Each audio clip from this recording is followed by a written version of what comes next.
ಮಲ್ಲಿಕಾರ್ಜುನ ಅವ್ರ calling sound. ಓಂ ಶ್ರೀ ಮಹಾಗಣಾಧಿಪತಯೇ ನಮಃ. ಓಂ ಶ್ರೀ ಜಗದ್ಗುರು ದಕ್ಷಿಣಾಮೂರ್ತಯೇ ನಮಃ. ವಾಗರ್ಧಾವ ಸಂಪ್ರೋಕ್ತೋ ವಾಗರ್ಧಾ ಪ್ರತಿಪತ್ತಯೇ ಜಗತಃ ಪಿತರೌ ವಂದೇ ಪಾರ್ವತಿ ಪರಮೇಶ್ವರೌ. ಓಂ ಶ್ರೀ ಲಕ್ಷ್ಮೀನಾರಾಯಣಾಯ ನಮಃ. ಓಂ ಶ್ರೀ ಬ್ರಹ್ಮ ಸರಸ್ವತ್ಯೈ ನಮಃ. ಓಂ ಶ್ರೀ ಆದಿತ್ಯಾದಿ ನವಗ್ರಹ ದೇವತಾ ಅಧಿದೇವತಾ ಪ್ರತ್ಯಧಿದೇವತಾ ಸಮೇತ ಶ್ರೀ ಅಭಿಮಾನ ದೇವತಾಭ್ಯೋ ನಮೋ ನಮಃ. ಓಂ ದಶದಿಕ್ಪಾಲಕಾಯ ನಮಃ. ಹೇಳಿ ಯಾರು? ಮಲ್ಲಿಕಾರ್ಜುನ ಹೇಳಿ. ಅದೇನು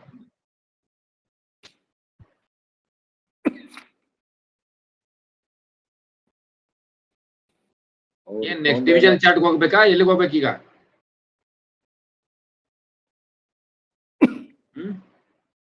ಪರಮೇಶ್ವರ ಏನೋ ನಿನ್ನ ಕೇಳ್ಬೇಕಂತಿದ್ರಲ್ಲ, ಕೇಳ್ರಿ. ನಾಳೆ ಜ್ಞಾಪಕ ಮಾಡಿ ಅಂದೆ ಯಾರಿಗೋ ಇದನ್ನ ಡೀಟೇಲ್ಸ್. ಅವ್ರು ಏನ್ ಯಾವ ವಿಚಾರ ನೋಡಿ ನನ್ಗೆ ಆಲ್ರೆಡಿ ಮರ್ತೋಗಿದೆ. ಜ್ಞಾಪಕ ಅಲ್ಲ, ಮಾಡೋದು ನಮಸ್ತೆ ಗುರುಗಳೇ. ಹೇಳಿ. ನಿನ್ನೆ ಮಲ್ಲಿಕಾರ್ಜುನ್ ಅವರೊಂದು ಪ್ರಶ್ನೆ ಕೇಳಿದ್ರು. ಅದು ಏನೋ ವಾಸ್ತು ಎಲ್ಲ ಸರಿ ಇದೆ, ಆದ್ರೆ ಅವ್ರ ಮನೇಲಿ ಏನೋ ಮಾಂತ್ರಿಕ ದೋಷ ಇದೆ ಅಂತ ಏನೋ ಕೇಳಿದ್ರು. ಅದಕ್ಕೆ ನೀವು ನಾಳೆ ಹೇಳ್ತೀನಿ ಅಂತ ಹೇಳಿದ್ರಿ. ಅದನ್ನ ಉದಯ ಸರ್ ಹತ್ರ ನಾನು ಇವತ್ತು ಡಿಸ್ಕಷನ್ ಮಾಡಿದ್ದೆ, ಇವತ್ತು ಕೇಳೋಣ ಅಂತ ಹೇಳಿದ್ರು. ಅದಕ್ಕೋಸ್ಕರ ಗುರುಗಳೇ. ನಿನ್ನೆ ಶಲ್ಯ ಅಂತ ಹೇಳ್ತಾ ಇದ್ದೆ ನಾನು. ಎಲ್ಲರಿಗೂ ಜ್ಞಾಪಕ ಇದೆಯಾ? ಶಲ್ಯ ಶಲ್ಯತಂತ್ರ. ಶಲ್ಯ ಇದ್ದಾಗ ಇವರು ವಾಸ್ತು ನೀಟಾಗಿ ಕಟ್ಬಿಟ್ರೆ ಮನೇಲಿ ಪ್ರಯೋಜನ ಆಗಲ್ಲ. ಅಲ್ಲಿ ಭೂಮಿ ಒಳಗಡೆ ಶಲ್ಯ ಇದ್ರೆ ಅವಾಗ ಆಟೋಮೆಟಿಕಲಿ ಆ ನೆಗೆಟಿವ್ ಎನರ್ಜಿ ಬರುತ್ತೆ.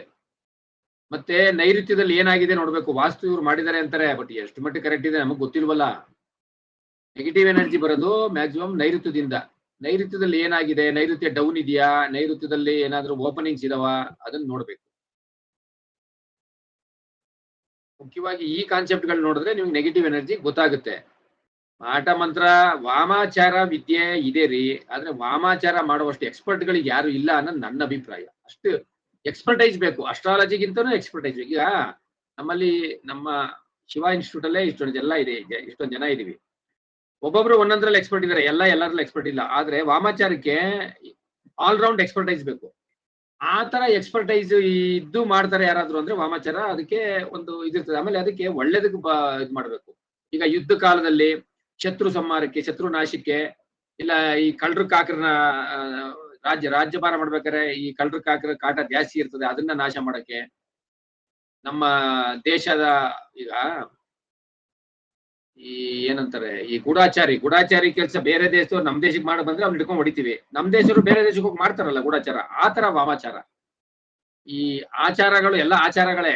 ಅದನ್ನ ವಾಮಾಚಾರ ಆಚರಣೆ, ಅದು ಅದೇನಲ್ಲ ಅಂತಲ್ಲ, ಇದೊಂದು ಆಚರಣೆ. ಅದನ್ನ ನಾವು ಒಂದು ಒಳ್ಳೆಯ ಇದಕ್ಕೆ ಮಾಡಿದ್ರೆ ಅದು ಇಲ್ಲ ಅಂದ್ರೆ ಆ ವ್ಯಕ್ತಿಗೆನೆ ಅದು ಹೋಗ್ತಾ ಏನಾಗುತ್ತೆ, ಆ ಸ್ವಾರ್ಥ ಸಾಧನೆಯಲ್ಲಿ ಆ ಮಂಚ ಅದು ಅವನಿಗೆ ಅತಿಯಾಗಿ ಹೋದಾಗ ಆ ಎನರ್ಜಿ ಅವನಿಗೆ ತೊಂದರೆ ಆಗುತ್ತೆ. ಅದಿರ್ಲಿ, ಅದು ವಾಮಾಚಾರದ ಬಗ್ಗೆ ಆಮೇಲೆ ಇರ್ಲಿ. ಸೊ ನೆಗೆಟಿವ್ ಎನರ್ಜಿ ಅದನ್ನ ಹೇಳ್ಬೇಕು. ಅವ್ರೇನ್ ಇನ್ನೊಂದ್ಸರಿ ಕ್ವಶನ್ ಹೇಳಿದ್ರೆ ನಾನು ಮಾತಾಡ್ತೀನಿ.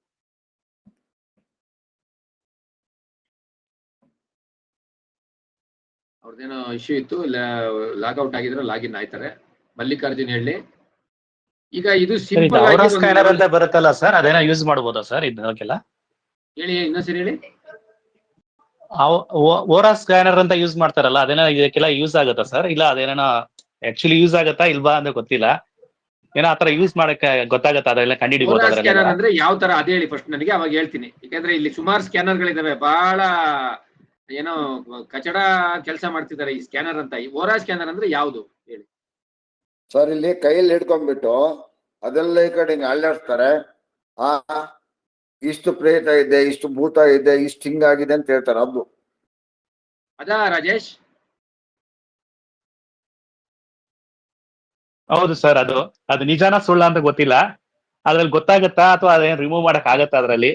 ಅದ್ರಲ್ಲಿ ತಿರುಗಿದ್ರೆ ಹೌದು ಅಂತ, ಇಲ್ಲಾಂದ್ರೆ ಅದನ್ನ ಯಾರು ಉಪಯೋಗಿಸ್ತಾರೆ ಗೊತ್ತಾ? ಈಗ ನಮ್ಮಲ್ಲಿ ಬೆಂಗಳೂರಲ್ಲೂ ಉಪಯೋಗಿಸ್ತಾರೆ ಸುಮಾರು ಜನ. ಯಾರು ಹೈದರಾಬಾದ್ ಇಂದ ತಗೊಂಬಂದು ಏನೋ ಮಾಡ್ದ. ಇದು ಸ್ವಲ್ಪ ಹೆಚ್ಚು ಕಮ್ಮಿ 15 ವರ್ಷದ ಹಿಂದೆನೆ ಇವೆಲ್ಲ ಕತೆ ಕೇಳಿದೀವಿ ನಾವು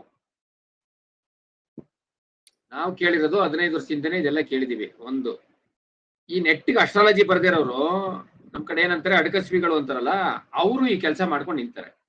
ಅದ್ ಎಲ್ಲಿ ವರ್ಕ್ ಆಗುತ್ತೆ, ಹೆಂಗ್ ವರ್ಕ್ ಆಗುತ್ತೆ? ನೀವು ಓರಾ ಫೋಟೋಗ್ರಫಿ ಇದೆ, ಓರಾ ಫೋಟೋಗ್ರಫಿ ಅಂದಾಗ ಏನಾಗುತ್ತೆ, ಅವರು ಎಕ್ಸ್ಪರ್ಟೈಸ್ ಇದ್ದು ಒಂದು ಇಮೇಜ್ ತೆಗಿತಾರೆ ನಮ್ದು, ಅದು ಒಂದು ಡಾರ್ಕ್ ಬ್ಯಾಕ್ ಗ್ರೌಂಡ್ ಅಲ್ಲಿ ಮತ್ತೆ ಲೈಟ್ ಬ್ಯಾಕ್ ಗ್ರೌಂಡ್ ಅಲ್ಲಿ ಎರಡರಲ್ಲೂ ನಮ್ದು ಫೋಟೋಗ್ರಫಿ ಮಾಡ್ತಾರೆ.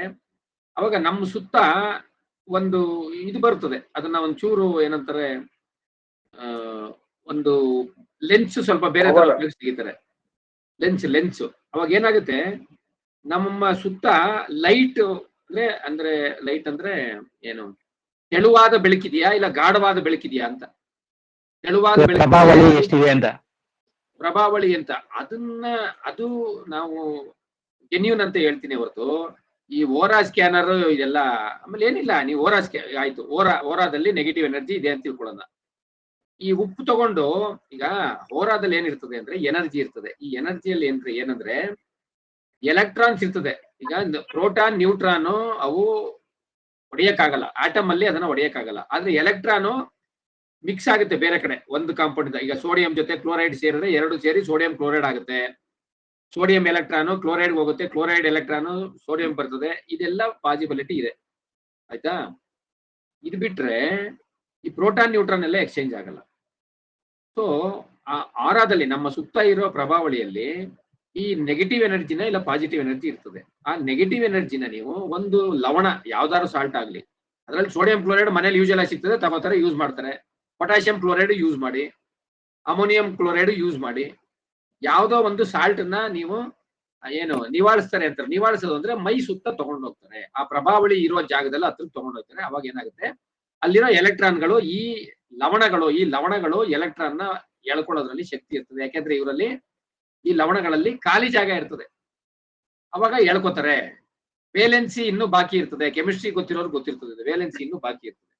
ಅವಾಗ ಆ ಏನು ನೆಗೆಟಿವಿಟಿ ಹೋಗುತ್ತೆ, ಪಾಸಿಟಿವಿಟಿ ಇರ್ತದೆ. ಈಗ ಮಾತಾ ಅಮೃತಾನಂದಮಯಿಗೆ ತುಂಬಾ ಪಾಸಿಟಿವಿಟಿ ಇದೆ. ಅವ್ರದ್ದು ಏನು ಅವ್ರದ್ದು ಆರ ಬಹಳ ಪಾಸಿಟಿವ್ ಇದೆ. ಅವ್ರೇನ್ ಮಾಡ್ತಾರೆ, ಎಲ್ಲರನ್ನೂ ತಬ್ಕೊಂಡು ತಾಯಿ ತರ ಅವರು ಆ ನೆಗೆಟಿವ್ ಎನರ್ಜಿನ ಅವ್ರು ತಗೊಂಡು ಅವರಲ್ಲಿರೋ ಪಾಸಿಟಿವ್ ಎನರ್ಜಿ ಕೊಡ್ತಾರೆ. ಅಟ್ಲೀಸ್ಟ್ ಅವ್ರ ನೆಗೆಟಿವ್ ಎನರ್ಜಿ ಇವ್ರಿಗೆ ಬರ್ತದೆ, ನ್ಯೂಟ್ರಲೈಸ್ ಆಗುತ್ತೆ.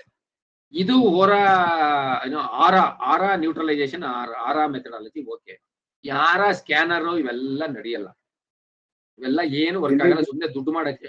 ಹೇಳಿ. ಏನಂದ್ರೆ ಒಂದ್ ಚೇರ್ ಮೇಲೆ ಕೂಡಿಸ್ತಾರೆ, ಆ ಕಡೆಯಿಂದ ಈ ಕಡೆ ಅದು ಕೈಯಿಂದ ರೊಟೇಟ್ ಆಗುತ್ತೋ ಅಥವಾ ಇವ್ರು ಮಾಡ್ತಾರೆ ಹೀಗೆ ರೊಟೇಟ್ ಮಾಡ್ತಾರೆ. ಹಲೋ, ಕೇಳಿಸ್ತಾ ಇದೆ ಗುರುಗಳೇ? ಇವ್ರು ಮಾತಾಡೋದು ಕೇಳಿಸ್ತಾ ಇದೆ ಯಾರಿಗೂ? ನನಗೆ ಕೇಳಿಸ್ತಾ ಇಲ್ಲ. ಹೇಳಿ. ಏನಂದ್ರೆ ಸಾರಿ, ಈ ಕಡೆ ಒಂದು ಚೇರ್ ಮೇಲೆ ಕೂಡಿಸ್ತಾರೆ. ಕೇಳ್ತಾ ಇದೆ ಗುರುಗಳೇ? ಈಗ ಕೇಳ್ತಾ ಇದೆ ಗುರುಗಳೇ? ಹಲೋ ಗುರುಗಳೇ, ಸರ್ ಮ್ಯೂಟ್ ಮಾಡ್ಕೊಂಡಿದ್ದಾರೆ, ಒಂದ್ ನಿಮಿಷ ಬರ್ತಾರೆ.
ಸರಿ, ನಮಸ್ಕಾರ, ಮಾತಾಡಿ ಪ್ಲೀಸ್, ಹೇಳಿ.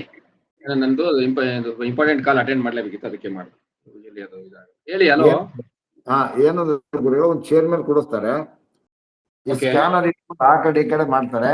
ನಿಮ್ ಮೈಯಲ್ಲಿ 15,000 ಪ್ರೇತ ಇದೆ ಇದೆಯಾ ಅಂತ ಕೇಳ್ತಾರೆ, ಅದು ಇಲ್ಲ ಮತ್ತೆ ಹೆಚ್ಚಿಗೆ ಇದೆಯಾ ಅಂದ್ರೆ ಅದು ಹೌದು ಅನ್ನೋದು ಮಾಡ್ತಾರೆ.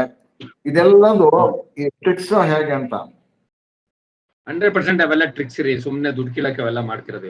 ಎಲ್ಲ ಒಳ್ಳೇದಲ್ಲ, ಅವ್ರಿಗೆಲ್ಲ ಒಳ್ಳೇದಾಗಲ್ಲ. ನಾವ್ ಏನ್ ಮಾಡೋಣ, ನಾವೆಲ್ಲ ಒಳ್ಳೇದ್ ಕಲೀರಪ್ಪ ಅಂದ್ರೆ ಯಾರು ಬರಕ್ ರೆಡಿ ಇಲ್ಲ. ಈಗ ಸುಮ್ನೆ ನಾನು ಹೇಳಿದ್ರೆ ಎಲ್ಲೆಲ್ಲ ಹೋಯ್ತದೆ. ಒಳ್ಳೆ ಅಸ್ಟ್ರಾಲಜಿ ಹೇಳ್ಕೊಡ್ತೀವಿ ಬನ್ನಿ ಅಂದ್ರೆ, ನೋಡಿ ಅಲ್ಲಿ ಬೇಸಿಕ್ ಗೆ ಸುಮಾರು ಜನ ಅಡ್ಮಿಷನ್ ಆಗೋರು. ಇವತ್ತು ಇತ್ತಲ್ವಾ ಕ್ಲಾಸ್, ಅದು ಅಟೆಂಡ್ ಆಗಿದ್ರಾ?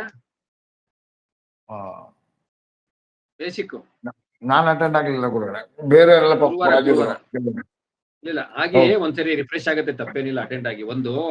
ನಾವಿಲ್ಲಿ ಇಷ್ಟು ಅಡ್ವಾನ್ಸ್ ಆಗಿ ನೀಟಾಗಿ ಹೇಳ್ಕೊಡ್ತೀವಿ ಅಂದ್ರೆ ಯಾರು ಬರಕ್ ರೆಡಿ ಇಲ್ಲ. ಅದೇ ಈ ಸ್ಕ್ಯಾನರ್ ಗಿನ್ನರ್ ಹಿಡ್ಕೊಂಡು ದುಡ್ಡು ಮಾಡಕ್ಕೆ ನಿಂತವ್ರೆ, ಅದು ಒಳ್ಳೆ ಕರ್ಮ ಅಲ್ಲ. ಅದು ಬಿಡಿ, ಅವ್ರವ್ರ ಕರ್ಮ ಏನಾರು ಮಾಡ್ಕೊಳ್ಳಿ, ನಮಗ್ ಬೇಡ. ಅಲ್ಲ ಗುರುಗಳೇ, ಹೇಳಿ. ನಾನ್ ಹೇಳೋದು 150 ದೆವ್ವಗಳು ಇರ್ತವೆ, ಮತ್ತೆ 500 ದೆವ್ವಗಳು ಇರ್ತವೆ. ಆ ಚೇರ್ ಮೇಲೆ ಕೂರ್ತಾರೆ, ನಾನು ಇವಾಗ ಹೋಗಿಸ್ತೀನಿ ಹಿಂಗೆಲ್ಲ ಹೇಳಿ ಇದ್ ಮಾಡ್ತಾರೆ. ಅದಕ್ಕೆ ಉದಯ್ ಸರ್ ಅವರು ಕೇಳಿದ್ದು ಗುರುಗಳೇ. ಈಗ ಮೊಬೈಲ್ ಇದೆ. ಈಗ ಮುಂಚೆ ಒಂದ್ ಮೊಬೈಲ್ ಒಂದು ಸಿಮ್ ಬರ್ತಿತ್ತು, ಆಯ್ತಾ? ಹೌದಾ ಇಲ್ವಾ? ಹೌದು ಈಗ ಹೌದು.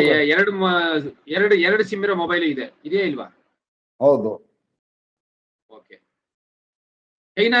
ಚೈನಾ ಫೋನು ಬಂತು, 3-4 ಸಿಮ್ ಇರೋದು ಬಂದಿತ್ತು, ಗೊತ್ತಾ ನಿಮ್ಗೆ? ಹೌದು ಹೌದು ಒಂದು ಫೋನ್ ಅಲ್ಲಿ 3 ಸಿಮ್ 4 ಸಿಮ್ ಹಾಕ್ಬೋದಿತ್ತು. ಆ ತರನು ಮೊಬೈಲ್ ಹೌದು. ಮಾಡಿದ್ರು. ಹೌದು ಆಯ್ತು. ಈಗ ಒಂದು ವಿಚಾರ ಹೇಳ್ತೀನಿ ನಾನು. ಈಗ ನಿಮ್ಮ ಮೊಬೈಲ್ ಎಲ್ಲ 2 ಸಿಮ್ ಇರೋದು, ನಿಮ್ಮ ಹತ್ರ ಎಲ್ಲರ ಹತ್ರ 2 ಸಿಮ್ ಇಟ್ಕೊಂಡಿದ್ದೀರಿ, ಹೌದಲ್ವಾ? ಒಂದೇ ಮೊಬೈಲ್ 2 ಸಿಮ್ ಹಾಕೊಂಡಿದ್ದೀರಿ, ಹೌದ್ ತಾನೆ? ಹೌದು. ಈಗ ಒಂದು ಸಿಮ್ ಅಲ್ಲಿ ನೀವು ಮಾತಾಡ್ಬೇಕಾದ್ರೆ ಇನ್ನೊಂದು ಸಿಮ್ ಇರ್ತದಲ್ಲ, ಯಾವ ಸಿಮ್ ಅಲ್ಲಿ ನೀವು ಮಾತಾಡ್ತಿರಲ್ಲ, ಆ ಸಿಮ್ಗೆ ಕಾಲ್ ಮಾಡಿದ್ರೆ ಏನಂತ ಬರ್ತದೆ? ನಾಟ್ ರೀಚಬಲ್ ಅಂತ ಬರುತ್ತೆ. ನಾಟ್ ರೀಚಬಲ್ ಅಂತ ಬರ್ತದೆ. ಅಂದ್ರೆ ಆ ಸಿಮ್, ಅಂದ್ರೆ ಇದಕ್ಕೆ ಏನಂತೀವಿ, ಸ್ಟ್ಯಾಂಡ್ ಬೈ ಅಂತೀವಿ ನಾವು ಮಾಮೂಲಿ ಟೆಕ್ನಾಲಜಿ ಸಬ್ಜೆಕ್ಟ್ ಅಲ್ಲಿ. Stand by. ಈಗ ನೀವು ಮಾತಾಡ್ತಿರೋ ಸಿಮ್ಗೆ ಫೋನ್ ಮಾಡಿದ್ರೆ ಏನಂತ ಬರ್ತದೆ? ಬಿಜಿ ಅಂತ ಬರುತ್ತೆ. ಬಿಜಿ ಅಂತ ಬರಲ್ಲ. ಕಾಲ್ ವೇಟಿಂಗ್ ಹಾಕಿದ್ರೆ ಕಾಲ್ ವೇಟಿಂಗ್ ಅಂತ ಬರ್ತದೆ, ಕಾಲ್ ವೇಟಿಂಗ್ ಹಾಕಿಲ್ಲ ಅಂದ್ರೆ ಬಿಜಿ ಅಂತ ಬರ್ತದೆ, ಹೌದಾ? ಅಂದ್ರೆ ಒಬ್ಬ ಮನುಷ್ಯನ ದೇಹದಲ್ಲಿ ಒಂದು ಆತ್ಮ ಇರ್ತದೆ, ಇನ್ನೊಂದು ಆತ್ಮ ಬಂದು ಸೇರ್ಕೊಳ್ಳೋದೇ ದೊಡ್ಡ ಕಷ್ಟ. ಇನ್ನೊಂದು ಆತ್ಮ ಬಂದು ಸೇರ್ಕೊಳ್ಳೋಕೆನೆ ಬಹಳ ಕಷ್ಟ. ಎಕ್ಸಾರ್ಸಿಸಮ್ ಅಂತ ಒಂದು ಸಬ್ಜೆಕ್ಟ್ ಇದೆ, ಗೊತ್ತಾ ಯಾರಿಗಾರು? ಗೊತ್ತಿಲ್ಲ ಗುರು. ಎಕ್ಸಾರ್ಸಿಸಮ್ ಅಂತಾನೆ ಒಂದು ಸಬ್ಜೆಕ್ಟ್ ಇದೆ, ಅದನ್ನೆಲ್ಲ ಫಾರಿನ್ ಅಲ್ಲಿ ಸಿಕ್ಕಾಬಟ್ಟೆ ಓದ್ತಾರೆ ಅವರು. ಅವ್ರಿಗೆಲ್ಲ ಬೇಸ್ ಇಲ್ಲ, ಹಂಗಾಗಿ ಎದುರ್ಕೊಂಡು ಓದ್ತಾರೆ ಅವರು. ಇದ್ರ ಪ್ರಕಾರ ಒಂದು ದೇಹದಲ್ಲಿ ಇನ್ನೊಂದು ಆತ್ಮ ಟೈಮ್, ಅದು ಎಂತವ್ರು ಅಂದ್ರೆ ಅವರ ಆತ್ಮಕಾರಕ ಸೂರ್ಯ, ಮನೋಕಾರಕ ಚಂದ್ರ, ಲಗ್ನಾಧಿಪತಿ ವೀಕ್ ಇರುತ್ತಲ್ಲ, ಅಂತವ್ರಿಗೆ ಮಾತ್ರ ಅದು ಅಟ್ಯಾಕ್ ಆಗುತ್ತೆ. ಇದು ಜ್ಯೋತಿಷ್ಯದಲ್ಲಿ ಬಹಳ ನೀಟಾಗಿ ತಿಳ್ಕೊಳ್ಳಿ. ಆಮೇಲೆ ಯಾವಾಗ ಅಟ್ಯಾಕ್ ಆಗುತ್ತೆ ಅಂದ್ರೆ ಎನಿ ಟೈಮ್ ಅಟ್ಯಾಕ್ ಆಗಲ್ಲ, ಲೈಫ್ ಪೂರ್ತಿ ಅಟ್ಯಾಕ್ ಆಗಲ್ಲ. ನಿಮಗೆ ದಶಾಭುಕ್ತಿನೂ ವೀಕ್ ಇದ್ದು, ಗೋಚಾರದಲ್ಲೂ ಗ್ರಹಗಳು ವೀಕ್ ಇದ್ದು, ವಿಂಶಾಂಶದಲ್ಲಿ ಯಾವುದೋ ಗ್ರಹ ಪಿಶಾಚಿನಿ ಅಂಶದಲ್ಲಿ ಕೂತಿರ್ತದೆ, ಆದ್ರೂ ದಶಾಭುಕ್ತಿ ಕಾಲದಲ್ಲಿ ಸಮಟೈಮ್ಸ್ ಪಿಶಾಚಿನಿ ಅಂಶದಲ್ಲಿ ಇರ್ತದೆ, ಯಾವ್ದ್ರಲ್ಲಿ? ವಿಂಶಾಂಶದಲ್ಲಿ. ಅವಾಗ ಅದ್ರದ್ದೇನೋ ಪ್ರಭಾವ ಬರ್ತದೆ ಹೊರತು ಇನ್ನೊಂದು ಆತ್ಮ ಬಂದು ಪ್ರಭಾವ ಬೀರಕ್ಕೆ ಬಹಳ ಕಷ್ಟ, ಆಗಲ್ಲ, ಇಂಪಾಸಿಬಲ್. ಅದೆಂಗೆ 100, 200, 2 ಅಲ್ಲ ರೀ, 3 ಸೇರ್ಕೊಳಕ್ ಆಗಲ್ಲ. ಹೆಂಗ್ರಿ ಬಂದ್ ಸೇರ್ಕೊಂಡ್ಬಿಡ್ತದೆ? ಅಲ್ಲ, ಅವ್ರು ಹೇಳೋದನ್ನ ನೋಡ್ಬೇಕು. ಹಿಂಗಲ್ಲೇ 1,000 ಇದೆಯಾ, ಇಲ್ಲ ಹೆಚ್ಚಿಗಿದೆಯಾ, 2,000 ಇದೆ, ಅವ್ರು ಹೇಳೋದ್ ಲೆಕ್ಕ ನೋಡ್ಬೇಕು. ಎಲ್ಲ ಇಲ್ಲಿ ಕೂರ್ಸಿದ್ದೀನಿ, ಚೇರ್ ಮೇಲೆ ಕೂತ್ಕೊಂಡಿದ್ದಾರೆ, ಅವರಿಗೆ ನನ್ ಬಿಟ್ಟು ಹೋಗ್ರಿ, ಇದ್ ಮಾಡ್ರಿ ಅಂತ ಹೇಳಿ ಒಂದೇನೋ ಮಾಡ್ದಂಗ್ ಮಾಡಿ ಈ ರೀತಿ ಎಲ್ಲ ಮಾಡ್ತಾರಲ್ಲ. ಅವ್ರದವ್ರು ಮಾಡ್ಕೊಳ್ಳಿ. ನಾವು ಅದನ್ನೇ ನನ್ನ ಆಸೆ ಏನಂದ್ರೆ, ಒಳ್ಳೆ ವಿಚಾರನ ಸ್ಪ್ರೆಡ್ ಮಾಡಿ ಎಲ್ಲರೂ. ಈಗ ಪರಾಶರ ಅಸ್ಟ್ರಾಲಜಿ ಇದೆ, ಜೈಮಿನಿ ಇದೆ, ವಾಸ್ತು ಇದೆ, ನ್ಯೂಮರಾಲಜಿ ಇದೆ. ಈಗ ನ್ಯೂಮರಾಲಜಿಲಿ ಯಾರೋ ಅವ್ರದ್ದು ಸೈಕಿಕ್ ನಂಬರ್ 5, ಅವ್ರದ್ದು ಡೆಸ್ಟಿನಿ ನಂಬರ್ 9 ಅಂತ ಇಟ್ಕೊಳ್ಳಿ. ಅವಾಗ ಅವ್ರ ಜಾತಕದಲ್ಲಿ ಆ 5 ಅಂದ್ರೆ ಬುಧ ಅವ್ರದ್ದು ಚೆನ್ನಾಗಿದ್ರೆ ಅವ್ನು ಪ್ರಾಸ್ಪರ್ ಆಯ್ತಾನೆ. ಇಲ್ಲ ಅದೇ ಜಾತಕದಲ್ಲಿ ಬುಧ ಚೆನ್ನಾಗಿಲ್ಲ ಅಂದ್ರೆ ಅವನು ಪ್ರಾಸ್ಪರ್ ಆಗಿರಲ್ಲ. 9 ಡೆಸ್ಟಿನಿ ನಂಬರ್. 9 ಅವನಿಗೆ ಮಂಗಳ ಚೆನ್ನಾಗಿದ್ರೆ ಅವನು ಲೈಫ್ ಅಲ್ಲಿ ಒಳ್ಳೆ ಸಕ್ಸಸ್ ಕಾಣ್ತಾನೆ. ಅಂದ್ರೆ ಕೊನೆಗೆ ಡೆಸ್ಟಿನಿ ನಂಬರ್ ಅಂದ್ರೆ ಅವ್ನು ಹೋಗಿ ತಲುಪೋದು. ಇಲ್ಲ ಅಂದ್ರೆ ಅವನು ಅಷ್ಟೇ, ಅವ್ನ್ ಏನು ನಡೆಯಲ್ಲ ಅಂತ. ಅಂದ್ರೆ ಏನ್ ಹೇಳ್ತಾ ಇದೀನಿ ಅಂದ್ರೆ ಇನ್ನೂ ನ್ಯೂಮರಾಲಜಿಗೆ ಹೋದ್ರೆ ಇನ್ನೂ ಒಳಗೆ ಡೀಟೇಲ್ ಬರ್ತದೆ. ಅದು ಕಾಂಪೌಂಡ್ ನಂಬರ್, ನಾನ್ ಕಾಂಪೌಂಡ್ ನಂಬರ್ ಎಲ್ಲ ಬರ್ತದೆ. ಅದೆಲ್ಲ ಡೀಟೇಲ್ ಆಮೇಲೆ ಮಾತಾಡೋಣ. ಈ ತರ ಎಲ್ಲ ಸಬ್ಜೆಕ್ಟ್ ನ ಅಸ್ಟ್ರಾಲಜಿಗೆ ನ್ಯೂಮರಾಲಜಿ ಬೇಕು, ಪಾಮಿಸ್ಟ್ರಿ ಮತ್ತೆ ಅಸ್ಟ್ರಾಲಜಿ ಕನೆಕ್ಟ್ ಆಗಬೇಕು. ಅಲ್ಲಿಂದ ಬಂದ್ರೆ ವಾಸ್ತು ಅಸ್ಟ್ರಾಲಜಿ ಕನೆಕ್ಟ್ ಆಗಬೇಕು. ಈಗ ನಿನ್ನೆ ನಾವು ಅದೇ ತಾನೇ ಮಾತಾಡಿದ್ವಿ, ಯಾವ್ಯಾವ ದಿಕ್ಕು, ಯಾರ್ಯಾರು ಗ್ರಹಗಳು, ಯಾವ್ಯಾವ ದಿಕ್ಕಿಗೆ ಯಾವ್ಯಾವ ಗ್ರಹಗಳು ಬರ್ತದೆ. ಆಮೇಲೆ ಇನ್ನೊಂದು ಹೇಳಿದೆ, ನಿಮಗೆ ಯಾವ ಡೈರೆಕ್ಷನ್ ಸೂಟಬಲ್ ಅನ್ನೋದಕ್ಕೆ ಯಾವ ತರ ನೀವು ಇದು ಮಾಡ್ತೀರಿ ಅಂತ ಕೇಳಿದೆ ನಿನ್ನೆ. ಯಾವ ತರ ಅದಕ್ಕೆ ಬರ್ತೀನಿ. ಅಂದ್ರೆ ನಾವು ಅಸ್ಟ್ರಾಲಜಿನ ಪ್ರತಿಯೊಂದು ಸಬ್ಜೆಕ್ಟ್ಗೂ ಕನೆಕ್ಟ್ ಮಾಡ್ತೀವಿ ಮಾಡಿ ನಾವು ಮುಂದುವರೆದ್ರೆ ಅದು ಪರ್ಫೆಕ್ಟ್ ಅಂತ ಆಗುತ್ತೆ. ನ್ಯೂಮರಾಲಜಿನೇ ಬೇರೆ, ಅಸ್ಟ್ರಾಲಜಿನೇ ಬೇರೆ, ಯಾವುದು ನಿಮ್ಮ ವಾಸ್ತುನೇ ಬೇರೆ ಅಂತ ಹೋದ್ರೆ ಅವ್ರಿಗೆ ನಿಜವಾಗ್ಲೂ ಸಬ್ಜೆಕ್ಟ್ ಗೊತ್ತಿಲ್ಲ ಅಂತ. ಅದೇ ತರ ಈ ಏನು ವಾಮಾಚಾರ ಇದೆ ಇದು ನಿಷಿದ್ಧವಾದದ್ದು. ಅದನ್ನ ಅಂದ್ರೆ ಏನಂತಾರೆ, ಅದು ರಿಸ್ಟ್ರಿಕ್ಟೆಡ್ ಅಂತ. ಪೂರ್ತಿ ನಿಷಿದ್ಧವಾದದ್ದಲ್ಲ, ರಿಸ್ಟ್ರಿಕ್ಟೆಡ್ ಅಂತ. ಈಗ ಮಾರ್ಫಿನ್ ಅಂತ ಇದೆ, ಗೊತ್ತಾ? ಮಾರ್ಫಿನ್ ಕೇಳಿದಿರಾ? ಮಾರ್ಫಿನ್ ಅಂತ, ಅಫೀಮ್ ಅಂತ ಕೇಳಿದಿರಾ? ಹೌದು, ಗಸಗಸೆ ಗೊತ್ತಾ ಎಲ್ಲರಿಗೂ? ಗಸಗಸೆ ಮನೆಗೆ ಯೂಸ್ ಮಾಡ್ತೀವಲ್ಲ. ಗಸಗಸೆ ಪಾಯಸ ಮಾಡಿದಾಗ ಏನೆಲ್ಲ ಗಸಗಸೆ ಪಾಯಸ ಕುಡಿದ್ಬಿಟ್ಟು ಫಸ್ಟ್ ಕ್ಲಾಸಾಗಿ ಎಲ್ಲ ನಿದ್ದೆ ಮಾಡ್ತಾರೆ, ಹೌದಾ? ಹೌದು. ಈ ಗಸಗಸೆ ಬಂದು ಒಂದು ಕಾಯಿ ಒಳಗೆ ಇರ್ತದೆ. ಒಂದು ಕಾಯಿ ಇದೆ, ಆ ಕಾಯಿ ಒಳಗಡೆ ಈ ಗಸಗಸೆ ಇರ್ತದೆ. ಆ ಕಾಯಿನ ಒಣಗಿಸಿ ಆದ್ಮೇಲೆ ಅದು ಓಪನ್ ಮಾಡಿದ್ರೆ ಗಸಗಸೆ ಬರ್ತದೆ. ಈ ಸೌದಿ ಅರೇಬಿಯಾ ಕಡೆ ನೀವೇನಾದ್ರೂ ಗಸಗಸೆ ಪ್ಯಾಕೆಟ್ ತಗೊಂಡೋದ್ರೆ ನಿಮ್ನ ಅರೆಸ್ಟ್ ಮಾಡ್ಬಿಡ್ತಾರೆ, ಗೊತ್ತಾ? ಅದು ಗೊತ್ತಿಲ್ವಾ? ಗೊತ್ತಿಲ್ಲ ಗುರು, ಯಾರಿಗೂ ಗೊತ್ತಿಲ್ವಾ ಅದು?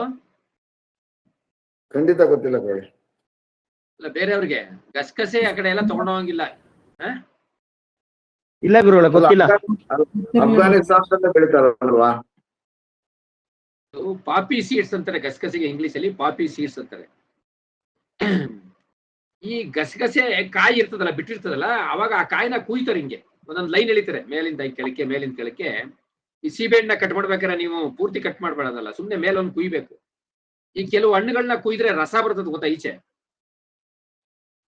ಗಮ್ ತರ ರಸ ಬರುತ್ತೆ, ಗೊತ್ತಾ? ಆ ರಸನ ಒಣಗಿದ್ಮೇಲೆ ಅದನ್ನ ತೆಗೆದು ಕಲೆಕ್ಟ್ ಮಾಡ್ಕೊಂಡು ಅದನ್ನ ಪೌಡರ್ ಮಾಡ್ತಾರೆ. ಆ ಪೌಡ್ರೇನೆ ಮಾರ್ಫಿನ್, ಅದೇ ಏನು ಅಫೀಮ್ ಅಂತ.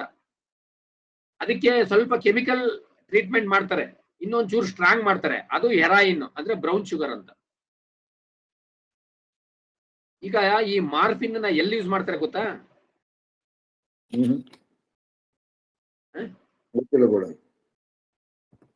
ಇದು ಬಂದು ಡ್ರಗ್ಸ್, ಏನಂದ್ರೆ NDPS ಆಕ್ಟ್ ಅಂತ ಹೇಳ್ತೀವಿ.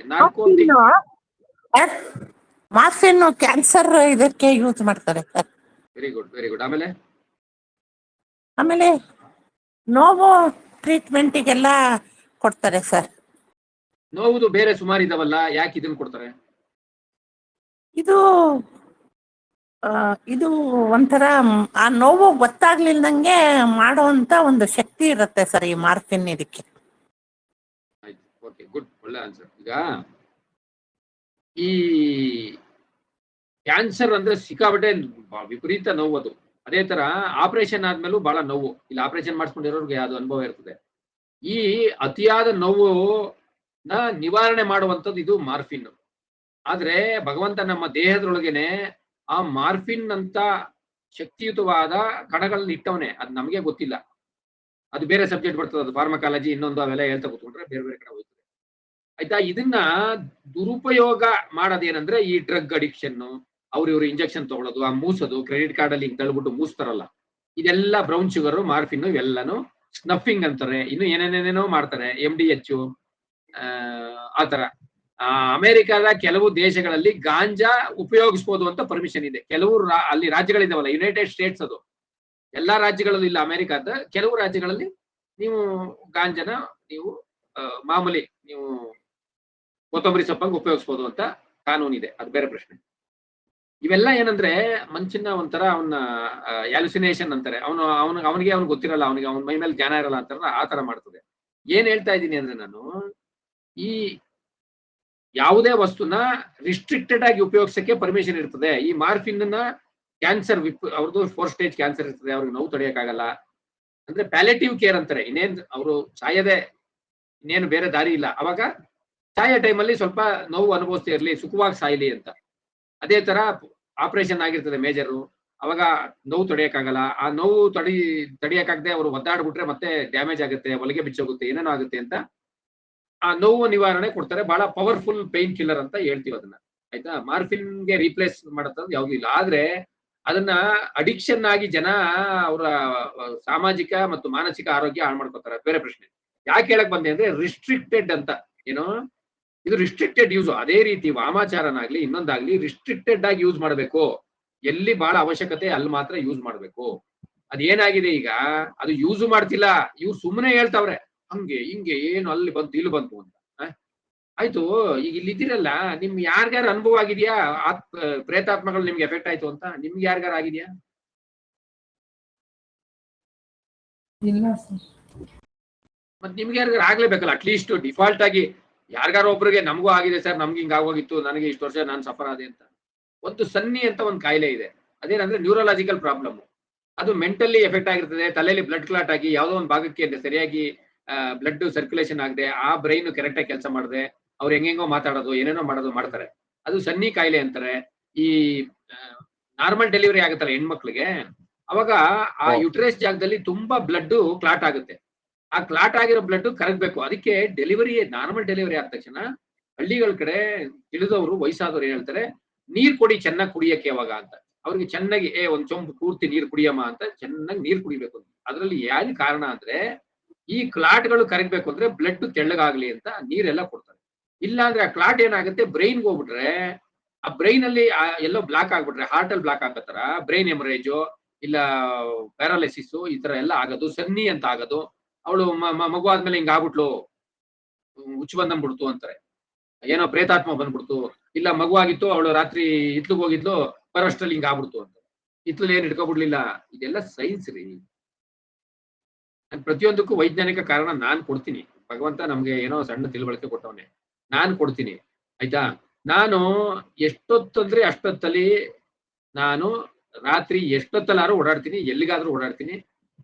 ನನಗೆ ಪರ್ಟಿಕ್ಯುಲರ್ ಆಗಿ ಈ ರಾತ್ರಿ ಓಡಾಡೋದು ಬಹಳ ಇಷ್ಟ. ಒಂದೇ ಕಾರಣ, ನನಗೆ ಈ ಶಕೆ ಇಷ್ಟ ಆಗಲ್ಲ.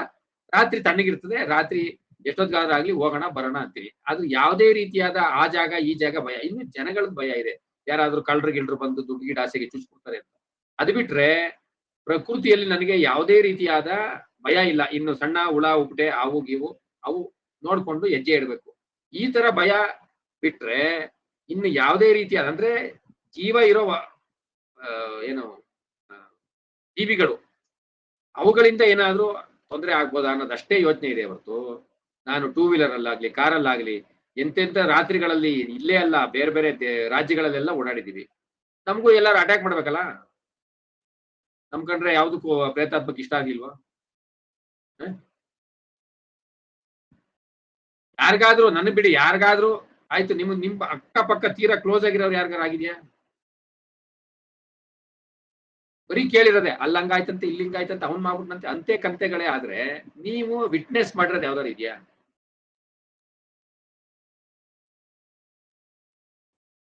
ದಾವಣಗೆರೆ ಹರಿಹರ ಹತ್ರ ಯಾರಿದ್ರಿ? ದಾವಣಗೆರೆ ಹರಿಹರ ಹತ್ರ ಅಲ್ಲಿ ತುಂಗಾಭದ್ರಾ ನದಿ ಹತ್ರ ಕರಿಬಸವೇಶ್ವರ ದೇವಸ್ಥಾನ ಇದೆ, ಗೊತ್ತಾ ಅದು? ಹ್ಞೂ ಸರ್, ಗೊತ್ತು ಸರ್. ಗುಲ್ಬರ್ಗ ಹತ್ರ ಗಾಣಗಾಪುರ ಇದೆ, ಅಲ್ಲಿ ಏನು ನಮ್ಮ ದತ್ತಾತ್ರೇಯ ಅವರು ಇದಿದೆ.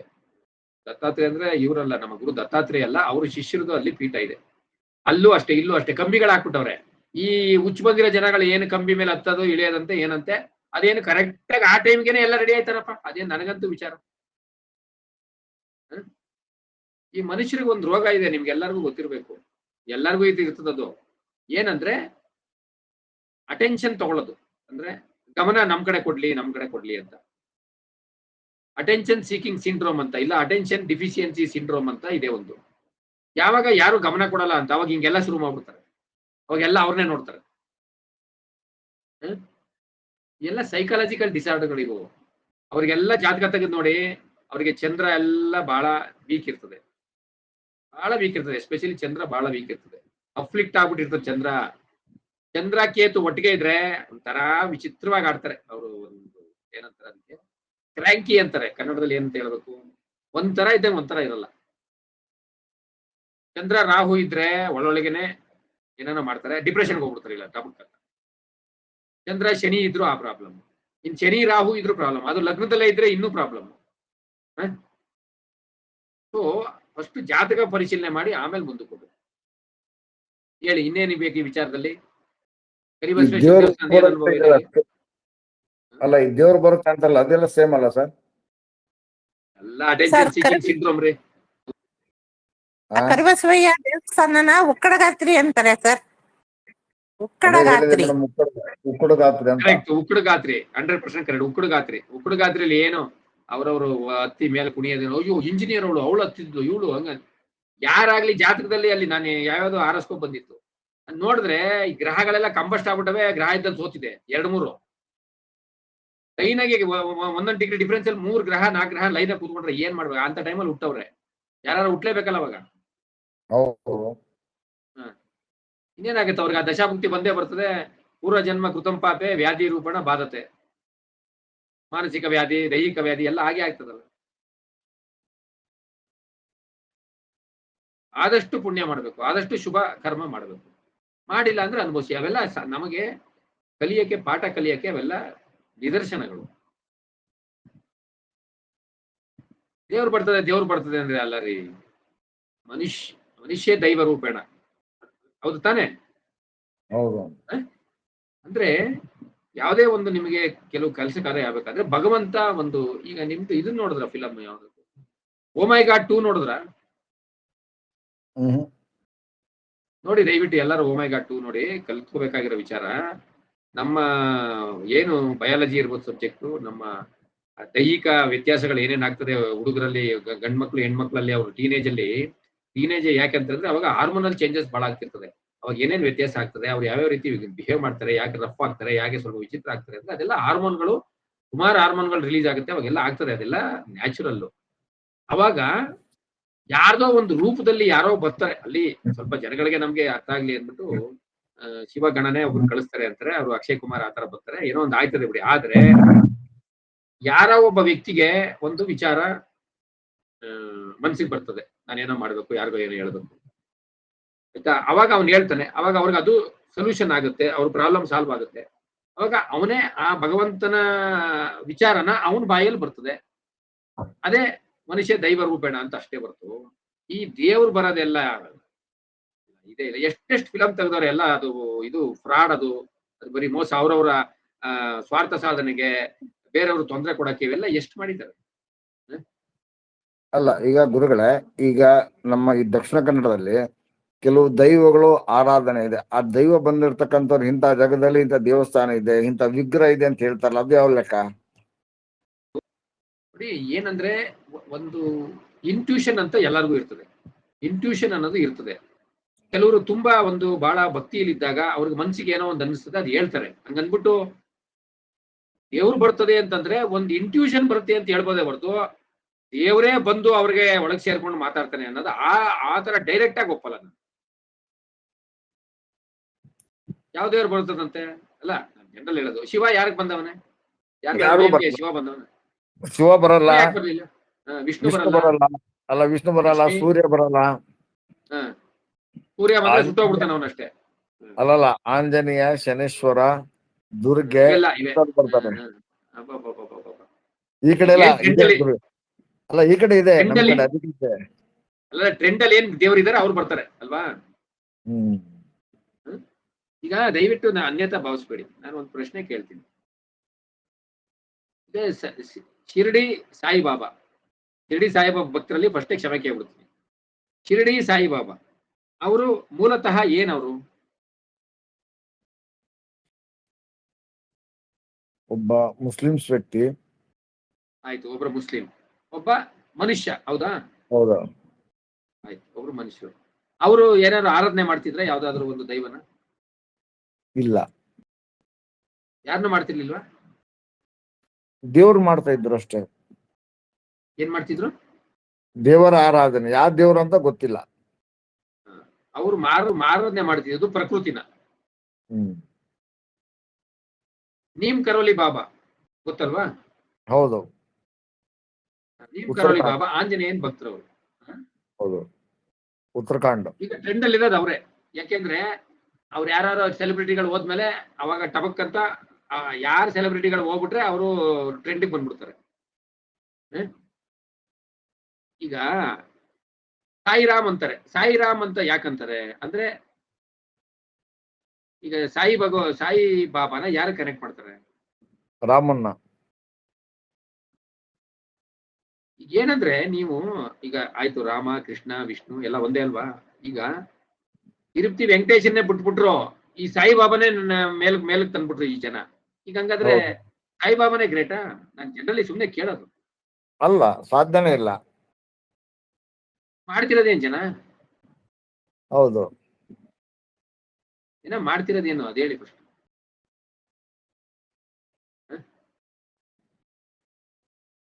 ಕೆಲವೊಂದು ಪ್ರಿನ್ಸಿಪಲ್ಸ್ ಇರ್ತಾವಲ್ಲ ಸರ್, ಈಗ ಪ್ರಿನ್ಸಿಪಲ್ಸ್ ಮೇಲೆ ಕೆಲವೊಂದು ಈಜಿ ಪ್ರಿನ್ಸಿಪಲ್ಸ್ ಜನರಿಗೆ ಬೇಕಾಗತ್ತೆ. ಹಾಗೆ ಸಾಮಾನ್ಯರಿಗೆ ಅವರು ಒಂದು ಶ್ರದ್ಧಾ, ಒಂದು ಶಬೂರಿ, ಒಂದು ನಂಬಿಕೆಯನ್ನು ಇಟ್ಕೊಂಡಾಗ ಅದು ಮಾನಸಿಕವಾಗಿ ವರ್ಕ್ ಮಾಡತ್ತೆ. ಈಗ ತಿರುಪತಿ ತಿಮ್ಮಪ್ಪನಲ್ಲಿ ಭಕ್ತಿ ಅನ್ನೋ ಭಾವದಿಂದ ನಾವು ಹೋಗ್ತೀವಿ. ಇಲ್ಲಿ ನಾವು ಏನೋ ಸಾಯಿಬಾಬಾನ ಹತ್ರ ಏನೋ ಶ್ರದ್ಧಾ ಶಬೂರಿ ಇದೆಯಪ್ಪ, ಏನೋ ನಂಬಿಕೆಯನ್ನೇ ಇಟ್ಕೋಬೇಕು ನಾವು ಮನುಷ್ಯರು. ಅಂದ್ರೆ ಏನು ಫಸ್ಟ್ ಹೇಳಿ.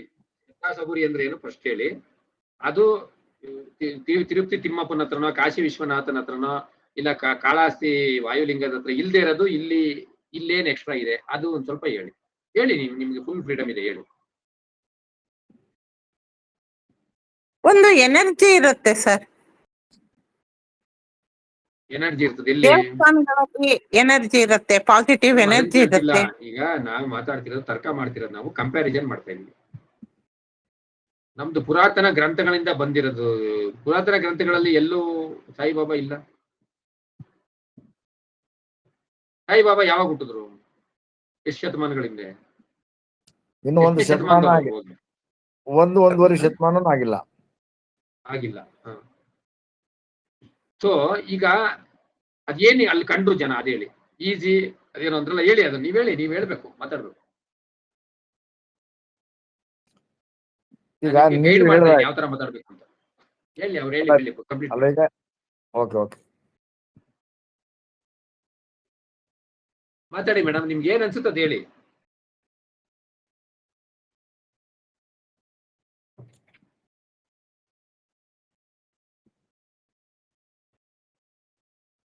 ಗಾಯತ್ರಿ ದೇವಿ ಮೇಡಮ್ ಹೇಳಿ ಮೇಡಮ್. ಯಾವ ತರ ಹೇಳ್ಬೇಕು ಸರ್? ಏನ್ ಹೇಳಿ? ಈಗ ಶ್ರದ್ಧಾ ಸಬೂರಿ ಏನ್ ಸರ್? ಶ್ರದ್ಧಾ ಸಬೂರಿ ಅಂದ್ರಲ್ಲ, ಅದ್ರದ್ದೇನು ಕರೆಕ್ಟ್ ಅರ್ಥ ಹೇಳಿ ಫಸ್ಟ್. ಅದು ಬೇರೆ ದೇವ್ರುಗಳಲ್ಲಿ ಇಲ್ವಾ ಅದು ಅಂತ ಹೇಳಿ. ಬೇರೆ ದೇವರುಗಳಲ್ಲೂ ಇದೆ, ಆದ್ರೆ ವರ್ಡಿಂಗ್ಸ್ ಬೇರೆ ಬೇರೆ ಇರುತ್ತೆ. ಈಗ ಇಲ್ಲಿ ಶ್ರದ್ಧೆ, ನಾನು ದೇವರಲ್ಲಿ ನಾನು ಒಂದು ಅರ್ಪಣಾ ಭಾವದಿಂದ ಹೋದಾಗ, ನನ್ನನ್ನೇ ನಾನು ಸಮರ್ಪಣೆ ಮಾಡ್ಕೊಂಡಾಗ ಅದು ಶ್ರದ್ಧೆ ಆಗತ್ತೆ ಸರ್. ಆಮೇಲೆ ಇದು ಸಬೂರಿ ಅಂದ್ರೆ ನಂಬಿಕೆ. ಆ ದೇವರಲ್ಲಿ ನನಗೂ ಆ ದೇವರಿಗೂ ನಂಬಿಕೆ ಇದೆ. ನಾನು ಮನುಷ್ಯರಲ್ಲಿ ನಂಬಿಕೆ ಇಡಕ್ಕಾಗಲ್ಲ ಸರ್. ಅದು ಒಂದು ಅಗೋಚರವಾದ ಶಕ್ತಿ ಇದೆ ಅಂತ ನಾನು ಅಲ್ಲಿ ನಂಬಿಕೆ ಇಟ್ಕೋತೇನೆ. ನಾನಾಗಿರ್ತೀನಿ ಸರ್, ದೇವ್ರು ನಾನೇ ದೇವ್ರಾಗಿರ್ತೀನಿ. ಆ ಒಂದು ಇಮೇಜ್ ಅನ್ನ ನಾನು ಇಟ್ಕೊಂಡಿರ್ತೀನಿ ಅಷ್ಟೇ. ಸಾಯಿಬಾಬಾ ಅನ್ನೋದು ಒಂದು ಇಮೇಜು, ಕೆಲವರಿಗೆ ತಿರುಪತಿ ತಿಮ್ಮಪ್ಪ ಅನ್ನೋದು ಒಂದು ಇಮೇಜು. ಹಾಗೆ ನಾನೇ ಈಗ ತಿರುಪತಿ ತಿಮ್ಮಪ್ಪನ ನಾನು ಭಕ್ತಿಯಿಂದ ನೋಡಿದಾಗ ನನಗೆ ಅವ್ನು ತಿರುಪತಿ ತಿಮ್ಮಪ್ಪ ಅಯ್ಯೋ ಎಲ್ಲ ಮಾಡ್ತಾನೆ ಅನ್ನೋ ಭಾವನೆ ಬರುತ್ತೆ. ಹಾಗೆ ಈ ಸಾಯಿಬಾಬನಲ್ಲೂ ನನಗೆ ಅದೇ ಭಾವನೆ ಬರುತ್ತೆ. ಈಗ ಶ್ರದ್ಧೆ ಸಬೂರಿ ಆ ತರ ಅಂದ್ರೆ, ನನಗೆ ಆ ದೇವರಲ್ಲಿ ಶ್ರದ್ಧೆ ಇದ್ದಾಗ ಯಾವುದೋ ಒಂದು ದೇವರನ್ನ ಪೂಜಿಸ್ಬೇಕು. ಆ ಒಂದು ದೇವರಲ್ಲಿ ನಾನು ಶ್ರದ್ಧೆ ಇಟ್ಕೊಂಡಾಗ ನಾನು ಮಾನಸಿಕವಾಗಿ ನೆಮ್ಮದಿಯಾಗಿರ್ತೀನಿ ಅಂತ ಸರ್. ನಮ್ಮ ಮನಸ್ಸಿನ ನೆಮ್ಮದಿನೇ ದೇವರು, ನಮ್ಮ ಮನಸ್ಸಿನ ನಂಬಿಕೆಯೇ ದೇವರು. ಅದಲ್ಲ ಮೇಡಮ್, ಈಗ ನಿಮ್ದು ನಿಮ್ ಮನಸ್ಸು ಅದ್ರ ಬಗ್ಗೆ ಮಾತಾಡ್ತಿಲ್ಲ. ಈಗ ಜನ ಪಾರ್ಟಿ ಬದಲಾಯಿಸ್ದಂಗೆ ಒಂದ್ಸರಿ ತಿರುಪತಿ, ಇನ್ನೊಂದ್ಸರಿ ಮೇಲ್ಮರುವತ್ತೂರು ಆದಿಶಕ್ತಿ, ಇನ್ನೊಂದ್ಸರಿ ತಿರುವಣ್ಣಾಮಲೈ, ಒಂದ್ಸರಿ ಇದು. ಈಗ ಎಲ್ಲ ತಿರುವಣ್ಣಾಮಲೈ ಕಡೆ ತಿರ್ಕೊಂಡ್ಬಿಟ್ಟಾರೆ. ಇಡೀ ಆಂಧ್ರದವ್ರೇನೆ, ಈ ಆಂಧ್ರದವ್ರವರೆಲ್ಲ ವಿಚಿತ್ರ ಜನಗಳು. ಏನು ತಿರುಪತಿ ತಿಮ್ಮಪ್ಪ ಅಂತಿದ್ರು, ಹೌದಾ? ತಪ್ಪಂತ ಎಲ್ಲ ಶಿಫ್ಟ್ ಆಗ್ಬಿಟ್ರು ಸಾಯಿಬಾಬಾಗೆ. ಆಂಧ್ರ ಪ್ರದೇಶದಿಂದ ಎಲ್ಲ ಮಹಾರಾಷ್ಟ್ರಕ್ಕೆ ಹೋಗ್ಬಿಟ್ರು, ಮಹಾರಾಷ್ಟ್ರದಿಂದ ತಮಿಳ್ನಾಡಿಗೆ ಬಂದ್ಬಿಟ್ರು. ಈಗ ಏನು ರಶ್ಶು ಅಂತಾರೆ ತಿರುವಣ್ಣಾಮಲೆಯಲ್ಲಿ ಅಂದ್ರೆ ಅಷ್ಟೊಂದು ರಶ್ಶು. ಇದು ಪಲಾಯನವಾದ ಅಂತ ನಾನು ಹೇಳ್ತೀನಿ. ನೀವು ನಿಮ್ಮಲ್ಲಿ ಒಂದು ಫಿಕ್ಸ್ಡ್ ನೇಚರೇ ಇಲ್ಲ, ಕಾಲಕ್ಕೆ ತಕ್ಕಂಗೆ ಬದಲಾಗೋದು. ಅವನ್ ಜಾಸ್ತಿ ಕೊಡ್ತಾನೆ ಅವ್ನಿಗೆ ಓಟ್ ಹಾಕು, ಇವನ್ ಜಾಸ್ತಿ ಕೊಡ್ತಾನೆ ಇವನ್ ಓಟ್ ಹಾಕು. ಇದು ಭಕ್ತಿನ ಇದು? ಅವರು ಯಾಕೆ ಹಂಗೆ ಶಿಫ್ಟ್ ಆಗ್ತಾರೆ ಅಂದ್ರೆ, ಒಂದ್ ದೇವರಿಂದ ಯಾರೋ ಒಬ್ರು ಹೇಳ್ತಾರೆ, ಅಯ್ಯೋ ನಾನ್ ತಿರುಪತಿಗೆ ಹೋಗಿದ್ದೆ, ಅಲ್ಲಿ ಭಾರಿ ಇದಾಯ್ತು ನನಗೆ, ಭಾರಿ ಇದಾಯ್ತು. ಈಗ ಅಣ್ಣ ತಿರುವಣ್ಣಾಮಲೆಗೆ ಹೋದಾಗ, ಅಯ್ಯೋ ಅಲ್ಲಿ ನನಗ್ ಭಾರಿ ಸಾಕ್ಷಾತ್ಕಾರ ಆಯ್ತು, ಹಾಗಾಯ್ತು ಹೀಗಾಯ್ತು. ಎಲ್ಲ ನಮ್ಮ ಮಾತುಗಳ ಮೇಲೆ, ಒಬ್ಬರ ಮೇಲೆ ಡಿಪೆಂಡ್ ಆಗ್ಬಿಡುತ್ತೆ ಸರ್. ಈಗ ಶಿಫ್ಟ್ ಆಗ್ತಾರೆ, ಅದಕ್ಕೆ ಶಿಫ್ಟ್ ಆಗ್ತಾರೆ. Madam depend. ಈಗ ನೀವು ನಿಮ್ಮ ಜೀವನನೇ ಒಂಥರ, ಇನ್ನೊಬ್ರು ಜೀವನನೇ ಒಂಥರ. ನಿಮ್ ಮನೇಲಿ ನೀವ್ ಎಷ್ಟು ಜನ ಇದ್ದೀರಿ, ನಿಮ್ಗೆ ಒಬ್ಬೊಬ್ರದ್ದು ನೀವು ಜೀವನ ಏನು ಅಂದ್ರೆ ಒಬ್ಬೊಬ್ರು ಒಂದೊಂದರ ಡಿಫೈನ್ ಮಾಡ್ತಾರೆ. ಸಕ್ಸಸ್ ಏನಂದ್ರೆ ಒಬ್ಬೊಬ್ರು ಒಂದೊಂದರ ಡಿಫೈನ್ ಮಾಡ್ತಾರೆ. ಯಾವುದೇ ಒಂದು ರೀತಿಯಲ್ಲಿ ಜೀವನ ಮಾಡಕ್ ಆಗದೇ ಇಲ್ಲ. ಅವ್ರವ್ರವ್ರಿಗೆ ಅವ್ರದೇ ಆದ ತರನೇ ಜೀವನ ಮಾಡಿದ್ರೇನೆ ಅವ್ರ ಸಮಾಧಾನ. ಅವ್ರವ್ರದೇ ಆದ ಬಿಲೀಫ್ ಅಲ್ಲಿ ಮಾಡ್ಬೇಕು. ಇವ್ರೇನಂದ್ರೆ ಅಲ್ಲೋದೆ ನಂಗೆ ಒಳ್ಳೇದಾಯ್ತು, ಎಲ್ಲ ಅಲ್ಲೋಗಿ, ಇಲ್ಲೋದೆ ಒಳ್ಳೇದಾಯ್ತು, ಟಿವಿಲಿ ತೋರ್ಸ್ಬಿಟ್ರಂತೂ ಮುಗಿತಿಲ್ಲ. ಇದನ್ನ ಭಕ್ತಿನೇ ಅನ್ನಲ್ಲ. ಇದು ಭಕ್ತಿ ಅಲ್ಲ, ಇದು ಸ್ವಾರ್ಥ. ಈ ಸ್ವಾರ್ಥಕ್ಕೆ ಭಗವಂತ ಒಲಿತನ ಹೇಳಿ? ಮಾತಾಡಿ ಬೇರೆಯವರು. ಸರ್ ಇವಾಗೆಲ್ಲ ಪವಾಡಗಳು ಯಾವ್ದು ಇದಾಗತ್ತೆ ಅಂತ, ಯಾವ್ದು ಪಬ್ಲಿಸಿಟಿ ಬರುತ್ತೆ ಎಲ್ಲರೂ ಆ ಕಡೆ ಹೋಗ್ಬಿಡ್ತಾರೆ ಸರ್. ಇವಾಗ ಶಿರ್ಡಿ ಸಾಯಿಬಾಬಾ ಕೂಡ ಅವರು ಹಿಂದಿನ ಜನ್ಮ ಮುಂದಿನ ಜನ್ಮ ನೋಡ್ಬಿಟ್ಟು ಹೇಳ್ತಾ ಇದ್ರು. ಇವಾಗ ಏನಾಗಿದೆ, ದೇವ್ರ ಮೇಲೆ ಭಕ್ತಿ ಹೋಗ್ಬಿಟ್ಟು ಯಾರ್ಯಾರು ಪವಾಡ ಮಾಡ್ತಾರೆ ಅವ್ರ ಮೇಲೆ ಇದಕ್ಕೆ ಹೋಗ್ಬಿಡುತ್ತೆ, ಟ್ರಾನ್ಸ್ಫರ್ ಆಗ್ತಾ ಇರ್ತಾರೆ ಒಂದ್ ಕಡೆಯಿಂದ ಇನ್ನೊಂದ್ ಕಡೆಗೆ. ಅವ್ರ ಹಂಗಂತ ಇವ್ರ ಹಿಂಗಂತ. ಈಗ ಬ್ರಹ್ಮಕುಮಾರಿ ಅವ್ರು ಏನ್ ಹೇಳ್ತಾರೆ ಅಂದ್ರೆ ಗೊತ್ತಾ ನಿಮ್ಗೆ? ಬ್ರಹ್ಮಕುಮಾರಿ ಅವ್ರು ಏನ್ ಹೇಳ್ತಾರೆ ಯಾರಿಗಾರು ಗೊತ್ತಾ? ನಾನು ಅವ್ರಿಗೆ ಸಪೋರ್ಟ್ ಮಾಡ್ತಿದ್ದೀನಿ ಅಂತಲ್ಲ, ಬ್ರಹ್ಮಕುಮಾರಿ ಅವ್ರು ಏನ್ ಹೇಳ್ತಾರೆ ಅಂತ ಯಾರಿಗಾರು ಗೊತ್ತಾ? ಗೊತ್ತಿಲ್ಲ ಗುರು. ಅವರು ಇನ್ಕಾರ್ಪೋರಿಯಲ್ ಸುಪ್ರೀಂ ಗಾಡ್ ಫಾದರ್ ಅಂತಾರೆ. ಏನಂಗಂದ್ರೆ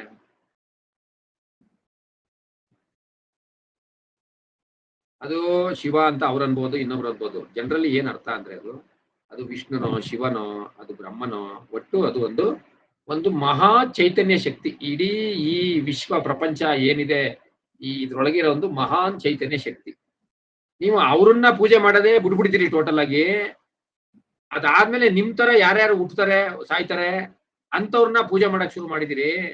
ಮತ್ ನಿಮ್ಗೆ ಒಂದು ಒಳ್ಳೆ ನಾಲೆಡ್ಜ್ ಬರ್ತದೆ. ನಾಲೆಡ್ಜ್ ಬಂದ್ರೇನೆ ನೀವು ಸರಿಯಾದ ಕರ್ಮ ಮಾಡೋದು, ಸರಿಯಾದ ಕರ್ಮ ಮಾಡಿದ್ರೇನೆ ನಿಮ್ಗೆ ನಿಮ್ಮ ಆತ್ಮೋದ್ಧಾರ ಆಗೋದು ಅನ್ನೋದು ಕಾನ್ಸೆಪ್ಟ್. ಹೌದಾ ಇಲ್ವಾ? ಹೌದು. ಜನಗಳಿಗೆ ದೇವ್ರ ಮೇಲೂ ಸಂಪೂರ್ಣವಾದ ಭಕ್ತಿ ಇಲ್ಲ, ಅವ್ರ ಮೇಲೆ ಕೂಡ ನಂಬಿಕೆ ಇಲ್ಲ. ಹಾಗಾಗಿ ಕನ್ಫ್ಯೂಷನ್ ಅಲ್ಲಿ ಇದಾರೆ ಅವರು. ಆ ದೇವ್ರು ಈ ದೇವ್ರು ಯಾವ ದೇವ್ರು ಅನ್ನೋದೇ ಗೊತ್ತಿಲ್ಲ ಅವ್ರಿಗೆ.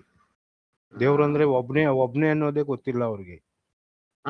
ಇದು ಪ್ರಾಬ್ಲಮ್ ನಮ್ಮಲ್ಲಿ ಪರ್ಟಿಕ್ಯುಲರ್ ಆಗಿ. ದಯವಿಟ್ಟು ನಾವೆಲ್ಲ ಅಟ್ಲೀಸ್ಟ್ ನಿಮ್ಗೆ ಏನ್ ಅನ್ಸುತ್ತೆ ಆ ರೂಪದಲ್ಲೇ ನೀವು ಪೂಜೆ ಮಾಡಿ. ಆದ್ರೆ ಆಗದೆ ಅದು ಕಡಿಮೆ ಇದು ಗ್ರೇಟ್ ಅನ್ಕೋಬೇಡಿ. ನೀವು ಯಾವ್ದು ನಂಬ್ತೀರಾ ಅದೊಂದೇ ಇರೋದು ದೇವ್ರು ಅಂತ ಅನ್ಕೊಳ್ಳಿ. ಏನ್ ನಂಬ್ತೀರಾ ಅದೊಂದೇ ಇರೋದು ಅನ್ಕೊಳ್ಳಿ. ಅದೊಂದೇ ನೀವು ಆ ರೂಪದಲ್ಲಾರು ಪೂಜೆ ಮಾಡಿ, ಇಲ್ಲ ನಿರ್ವಿಕಾರವಾಗಿ ಪೂಜೆ ಮಾಡಿ, ಹೆಂಗಾರು ಮಾಡಿ. ಸರ್ ನಮ್ಮ ಧರ್ಮದಲ್ಲಿ ಏನಾಗ್ಬಿಡ್ತು ಸರ್, ನಾವು ಮೂರ್ತಿ ಪೂಜೆ ಮಾಡ್ಕೊಂತ ಬಂದ್ವಿ. ಆಮೇಲೆ ವ್ಯಕ್ತಿ ಪೂಜೆನ, ವಿಶೇಷವಾದ ವ್ಯಕ್ತಿನ ನಾವು ಪೂಜೆ ಮಾಡ್ಕೊತಾ ಬಂದ್ವಿ. ಅವಾಗ ಅವರಲ್ಲಿ ಒಂದು ಅಗೋಚರವಾದ ಶಕ್ತಿಯನ್ನು ನೋಡಿದಾಗ ಅವನಲ್ಲಿ ನಾವು ದೇವರ ಗುಣಗಳನ್ನೇ, ರಾಮ ಈಗ ದೇವರ ಗುಣಗಳನ್ನೇ ನೋಡ್ತೇವೆ ಹೊರತು, ಹಾಗೆ ಒಬ್ಬ ಸಾಮಾನ್ಯ ಮನುಷ್ಯ ಅವನು ಒಂದು ವ್ಯಕ್ತಿತ್ವದಿಂದ ಅವನು ದೇವರಾಗ್ತಾನೆ. ಈಗ ಚೈತನ್ಯ ಅಂತ ಹೇಳಿ ಈಗ ಹುಟ್ಟಿರೋದು ಸರ್, ಈಶ್ವರಿ ಸಂಸ್ಥೆ ಅದು ಇದು ಎಲ್ಲ ಚೇತನದ ಶಕ್ತಿ ಇದೆ, ನೇಚರ್ ಇದೆ ಚೇತನ ಅಂತಾನೆ ನಾವು ಹೇಳ್ಕೊತೀವಿ. ಬಟ್ ಆದ್ರೆ ಈಗ ನಾವು ಮೂರ್ತಿ ಪೂಜೆ ಮಾಡ್ಕೊಂತ ಬಂದ್ಬಿಟ್ವಲ್ಲ ಸರ್, ಹಾಗಾಗಿ ನಮ್ಗೆ ದೇವ್ರೇ, ನಮ್ಗೆ ನಮ್ಮ ಧರ್ಮದಲ್ಲಿ ದೇವ್ರನ್ನ ಪೂಜೆ ಮಾಡಿದ್ರೆ ನಮ್ಗೆಲ್ಲ ಸಿಗತ್ತೆ, ಎಲ್ಲ ಅನುಕೂಲ ಆಗತ್ತೆ. ಅದು ಸಾಮಾನ್ಯ ಜನರ ಅನಿಸಿಕೆ. ಈಗಿನವ್ರಿಗೆ ಯಾರಿಗೂ ದೇವ್ರು ಇಲ್ಲ, ಏನೂ ಇಲ್ಲ ಸರ್. ಆದ್ರೂ ನಮ್ಗೆ ಅನ್ಸಿದ್ದನ್ನ ನಾವು ಪೂಜೆ ಆ ರೀತಿ ಅಲ್ಲ ಮೇಡಮ್. ಕಾನ್ಸೆಪ್ಟ್ ಆ ರೀತಿ ಅಲ್ಲ. ಏನಾಗುತ್ತೆ ಈಗ, ಎಲ್ಲ ಸೈಕಾಲಜಿ ಮೇಲೆ ಡಿಪೆಂಡ್ ಆಗುತ್ತೆ. ನಿಮ್ಗೆ ಸೈಕಾಲಜಿದು ಹೆಂಗೆ ಅಂತ ನಿಮ್ಗೆ ಎಕ್ಸ್ಪ್ಲೈನ್ ಮಾಡ್ತೀನಿ. ಎಲ್ಲ ಸಿಗುತ್ತೆ ಅಂದ್ರಲ್ಲ, ಬಿಲ್ ಗೇಟ್ಸ್ ಯಾವ ದೇವ್ರ ಪೂಜೆ ಮಾಡ್ತಾನೆ? ನಿಮ್ಮ ಲಕ್ಷ್ಮಿ ಪೂಜೆ ಮಾಡ್ತಾನೆ ಅವನು? ಕ್ರಿಶ್ಚಿಯಾನಿಟಿ ದೇವ್ರೇ ಇಲ್ಲ, ಜೀಸಸ್ ಪೂಜೆ ಮಾಡ್ಕೊತಾನ ಅಷ್ಟೇ. Jesus Lakshmi equal? ಇಲ್ಲ ಸರ್. ಎಲಾನ್ ಮಸ್ಕ್ Jesus ಯಾವ ದೇವ್ರ ಪೂಜೆ ಮಾಡ್ತಾನೆ? ಗುರುಗಳ ಹೇಳ್ತೀನಿ, ಜೀಸಸ್ ಅಂತ ನನಗೆ ವ್ಯಕ್ತಿ answer- ಪೂಜೆ ಆಗುತ್ತಲ್ಲ. ಹೌದು, ಅಲ್ಲ ರೀ, ಎಲಾನ್ ಮಸ್ಕ್ ಯಾವ ದೇವ್ರ ಪೂಜೆ ಮಾಡ್ತಾನೆ? ಯಾರು ಇಲ್ಲ. ಆಯ್ತು, ಅವನು ಮಾರ್ಕ್ ಜುಗರ್ಬರ್ಗ್ ಹ್ಮ್ ಆಯ್ತು. ಅಲ್ಲಿಂದ ಬಂದ್ರೆ ನಿಮಗೆ ಇವನು ಯಾರು, ವಿಂಬಲ್ಡನ್ ಫೇಮಸ್, ಇವನು ಅವನ ಹೆಸರೇನಪ್ಪ, ಚೆನ್ನಾಗಿ ಆಡ್ತಿದ್ದ ಅವನು ವಿಂಬಲ್ಡನ್, ಅವನಿರ್ಲಿ. ಅಲ್ಲಿಂದ ಬಂದ್ರೆ ನಿಮಗೆ ಈಗ Donald Trump, most powerful man ಯಾರು? ಡೊನಾಲ್ಡ್ ಟ್ರಂಪ್ ತಾನೆ. ಹೌದು. ಈಗ ಪುಟಿನ್ ಅವ್ರು ಅಲ್ಲಿ ರಷ್ಯಾದಲ್ಲಿ ಯಾವ ದೇವ್ರ ಪೂಜೆ ಮಾಡ್ತಾರೆ? ಅವ್ರು ಯಾವ್ದು ಧರ್ಮ ಫಾಲೋ ಮಾಡ್ತಾರೆ? ಯಾವ್ದು ಧರ್ಮ ಇಲ್ಲ. ಸಾಯಿಬಾಬನ್ನ, ಶಿವನ್ನ, ವಿಷ್ಣುನ. ಮತ್ತೆ ಅವರೆಲ್ಲ ಹೆಂಗೆ ಅಷ್ಟೊಂದು ಪವರ್ಫುಲ್ ಆಗಿದ್ದಾರೆ? ಅವ್ರಿಗೆ ಅವರು ಕ್ರಿಶ್ಚಿಯಾನಿಟಿನೂ ಇಲ್ಲ ಗುರುಗಳಲ್ಲಿ. ಕ್ರಿಶ್ಚಿಯಾನಿಟಿ ಇಲ್ಲ ಅಲ್ಲಿ, ಹೌದು. ಕ್ರಿಶ್ಚಿಯಾನಿಟಿನೂ ಇಲ್ಲ ಅಲ್ಲಿ, ಮುಸ್ಲಿಮು ಅಲ್ಲ, ಅದು ಹಿಂದೂನು ಅಲ್ಲ. ಮತ್ತೆ ಇವ್ರು ಈಗ ಕೆಲವರೇ ಅಲ್ಲ, ತುಂಬಾ ಜನ ಆತರ ಇದಾರೆ. ಆಮೇಲೆ ಎಲ್ಲ US ಅಲ್ಲಿ ಇರೋರೆಲ್ಲ ಎಲ್ಲ ಸುಖವಾಗಿದ್ದಾರಪ್ಪ, ಚೆನ್ನಾಗಿದ್ದಾರೆ. ಇದು ಕರ್ಮಭೂಮಿ ಅದು ಅಂತೆಲ್ಲ ಹೇಳ್ಬಿಡಿ ಆಯ್ತಾ. ನೀವು ನಮ್ಮ ಇಂಡಿಯಾದವ್ರು ಬಿಟ್ಬಿಡಿ, ಅಲ್ಲಿರೋರೆಲ್ಲ ಚೆನ್ನಾಗಿದ್ದಾರಲ್ಲ. ಯಾವ ದೇವ್ರ ಪೂಜೆ ಮಾಡೋರು ಹಂಗಾರೆ? ದೇವ್ರ ಪೂಜೆ ಮಾಡಲು ಸಿಗ್ತದೆ ಅಂತ ಯಾರು ಹೇಳಿದವರು? ಈಗ ಅಷ್ಟೊಂದು ದುಡ್ಡು ಸಂಪತ್ತಿದೆಯಪ್ಪ.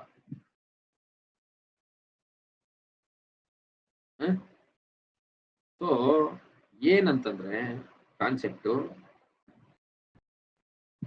ಎಲಾನ್ ಮಸ್ಕ್ ಒಂದ್ ಕೆಲಸ ಮಾಡ್ದ. ಏನ್ ಮಾಡ್ದ ಅಂತ ಹೇಳ್ತೀನಿ ಕೇಳಿ. ಕ್ರಿಪ್ಟೋ ಕರೆನ್ಸಿಲಿ ಬಿಟ್ಕಾಯಿನ್ ಅಂತಿದೆ, ಗೊತ್ತಾ ಅದು ನಿಮಗೆ? ಹೌದು. ಅವನು ಬಿಟ್ಕಾಯಿನ್ ತಗೊಂಡಿದ್ದ, ಅವನ ಹತ್ರ ಬಿಟ್ಕಾಯಿನ್ ಇತ್ತು. ಏನಂದ್ರೆ ಕ್ರಿಪ್ಟೋ ಕರೆನ್ಸಿ ಇನ್ವೆಸ್ಟ್ ಮಾಡೋಣ ಅಂದ್ರೆ ಅದೇ ನಂಬರ್ 1 ಕ್ರಿಪ್ಟೋ ಕರೆನ್ಸಿ, ಅಂದ್ರೆ ಮದರ್ ಆಫ್ ಕ್ರಿಪ್ಟೋ ಕರೆನ್ಸಿ. ಅದು ವರ್ಚುವಲ್ ಕರೆನ್ಸಿ ಅಂತ ಹೇಳ್ತೀವಿ. ನಿಮ್ಗೆ ಅರ್ಥ ಆಗಿಲ್ಲ ಅಂದ್ರೆ ಅದು ಇನ್ನೊಂದ್ಸರಿ ಹೇಳ್ಕೊಡ್ಬೇಕಾಗ್ತದೆ, ಹೇಳ್ತೀವಿ. ಅವನ ಹತ್ರ ಇತ್ತು. ಅವನ್ ಏನ್ ಮಾಡ್ಬೇಕಾ, ಬುದ್ಧಿವಂತ ಏನ್ ಮಾಡ್ದ, ನಂದು ವೆಹಿಕಲ್ ಬೇಕಾ? ಯಾವ್ದು ಅವನು, ಏನ್ ಕಾರ್ ಅವನು, ಕಾರ್ ಹೆಸರು ಟೆಸ್ಲಾ ಕಾರ್. ನಿಮಗೆ ಟೆಸ್ಲಾ ಕಾರ್ಗಳು ಬೇಕು ಅಂದ್ರೆ ನಾನು ಯಾರು ಬಿಟ್ಕಾಯಿನ್ ನಲ್ಲಿ ಮಾತ್ರ ನಾನು ಪರ್ಚೇಸ್ ಮಾಡಕ್ಕೆ ಅವಕಾಶ ಕೊಡ್ತೀನಿ, ಇಲ್ಲ ಅಂದ್ರೆ ನಾನು ಕೊಡಲ್ಲ ಅಂದ. ಏನ್ ಮಾಡ್ದ ಅವನು, ಹಂಗ ಹೇಳಿದ ತಕ್ಷಣನೇ ಎಲ್ಲ ಬಿಟ್ಕಾಯಿನ್ ತಗೊಳಕ್ ಶುರು ಮಾಡಿದ್ರು. ಬಿಟ್ಕಾಯಿನ್ ರೇಟು ಮೇಲಕ್ಕೆ ಹೋಗ್ಬಿಡ್ತು. ಬಿಟ್ಕಾಯಿನ್ ರೇಟು ಮೇಲಕ್ಕೆ ಹೋದ್ಮೇಲೆ ಇವನು ಕಾರ್ ಕೊಡಕ್ ಶುರು ಮಾಡ್ದ. ಇವನ ಹತ್ರ ಇರೋ ಬಿಟ್ಕಾಯಿನ್ ಎಲ್ಲ ರೇಟ್ ಮೇಲಕ್ಕೆ ಹೋದಾಗ ಮಾರ್ಕೊಂಬಿಟ್ಟ. ಫಸ್ಟ್ ಆಫ್ ಆಲ್ ಇವನು ಏನ್ ಮಾಡ್ದ, 50-60 ಲಕ್ಷ ಆಯ್ತಿದ್ ಬಿಟ್ಕಾಯಿನ್ 1 ಕೋಟಿ ಆಯ್ತು, ಮಾರ್ಬಿಟ್ಟ ಇವನು. ಮಾರಾದ್ಮೇಲೆ ಇಲ್ಲ, ಈ ಕ್ರಿಪ್ಟೋ ಕರೆನ್ಸಿ ಸಿಕ್ಕಾಪಟ್ಟೆ ಪೊಲ್ಯೂಷನ್ ಮಾಡ್ತದೆ, ಹಂಗಾಗಿ ನಾನು I am not supporting any more ಈ ಕ್ರಿಪ್ಟೋ ಕರೆನ್ಸಿ ಅಂತ ಅಂದ್ಬಿಟ್ಟ. ಆಕ್ಚುಲಿ ಹೇಳ್ಬೇಕು ಅಂದ್ರೆ ಅವನೇ ದೇವರಾಗ್ಬಿಟ್ಟ. ಅಂದ್ರೆ ಮಿಗ್ದವ್ರನ್ನೆಲ್ಲ ಬಕರ ಮಾಡ್ದ. ಇದು ಸೈಕಾಲಜಿ ಗೇಮು. ನಂಬರ್ 1 ಇದು ಏನು, ಸೈಕಾಲಜಿ ಗೇಮ್. ಎರಡನೇದು, ಈಗ ಕ್ರಿಶ್ಚಿಯಾನಿಟಿ ಹೆಂಗ್ ಹುಟ್ಕೋತು ದಯವಿಟ್ಟು ಯಾರು ಹೇಳ್ಬೇಕು. ಕ್ರಿಶ್ಚಿಯಾನಿಟಿ ಯಾವ ರೀತಿ ಹುಟ್ಕೋತು?